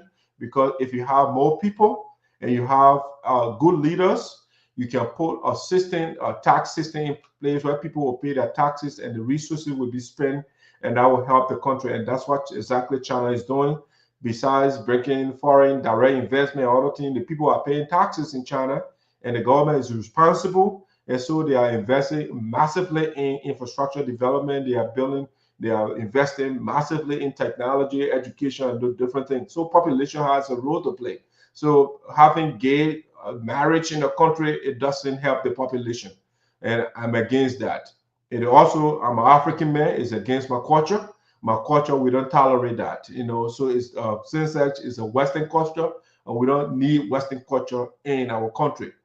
With respect to standardizing the public teacher salary, I support it to understand, but I think other variables should be taken into consideration, such as where you work, the distance. If you are in a rural area, you get paid more. That would make teachers, the concentration of teachers in the metro area or in the capital city, it will be decentralized, because where you have people get more, it's the same thing in the US here. States that get people getting paid more, you find people moving from there, they're moving out of other states, they're going to that place. You know, so if the place is cool and they get more, the people are getting paid more, people will still be attracted to go there. You know, so yes, we should consider that experience should be taken into consideration. I mean, if I get more experience than Patrick myself should not get more pay when a manager graduated from teacher school, and the man that novice, you know, you get called him and say you get the same pay. But again, that being said, I want to say thanks to all our viewers, Patrick and Sam. Thank you so much. I'll see you next Thursday. Have yourself a wonderful day. If you want to exit, that's fine. And I will just play our closing music here, and we'll call it. Esoteric. Yeah. The senator won't be. I think the information is coming that yes, he want to visit the country before appearing on this platform. So I will still making an arrangement. Any other person any other information coming from him from the senator side will be positive that yes, he is in full readiness to appear on our platform. So pretty soon, maybe he may appear before going Sinoe, or after Sinoe, he may appear. But that information will be fact, because he even expressed interest. He said, yeah, I've always followed the show, so it will be a good thing that I appear on the show. So he has consented. The biggest thing is that he has consented on appearing on the Great Side for the show. Okay, so you mean Senator Augustine Teah, right? Senator Augustine Teah, I spent a lot of time with him on this gone Sunday, and okay, he told me every other thing.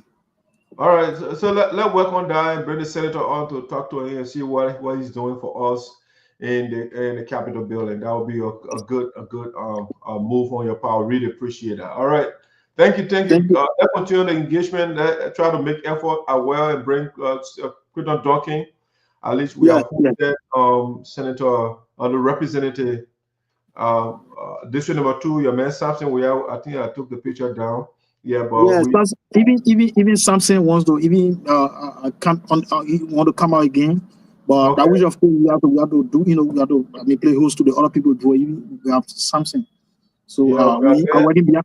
Trying to bring something, but the guys are protesting. The man should not come.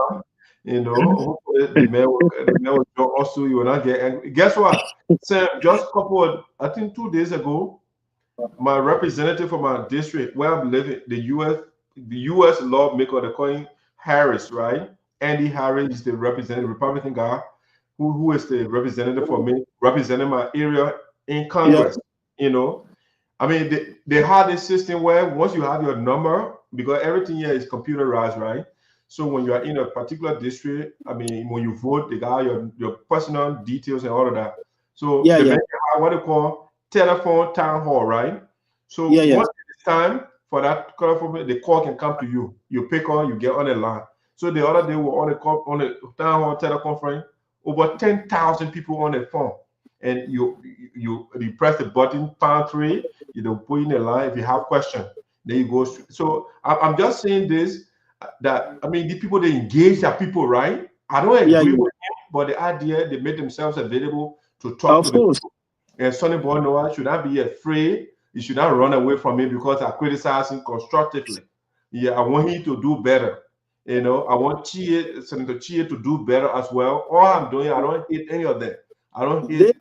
They all need to come. They all need to come and make their position clear to the people. Right. That's I want us Representative Romeo to come again so he can explain why he got all the gold and diamond in here, and the people don't get school in district number 1, they don't have good school. So those things, they got the man wearing Gucci belt and Gucci shoes, You know, one of Sonny boy, no one on the man guy is Gucci belt and shoe, everything matching. And Patrick, not saying anything about those things, you know. But anyway, guys, I want to say thank you so much for the time again, and let's meet next Thursday. Thank you so much. Thank you. All right. So, guys, ladies and gentlemen, this is how we're doing it for the day. I want to say thank you so much. He breaking Teah and how he get to me like that. Akata in a race, Marama in a race. The Jedi die, what the boy I love him cute, smart, cute, not if you think kidding me. I love, not if you think kidding me, oh. Not if you think kidding me. Oh. Not if you think kidding me. I love, not if you think kidding me, oh. Not if you think kidding me. Not if you think kidding me. I love, not if you think kidding me, oh. Not if you think kidding me. Not if you think kidding me.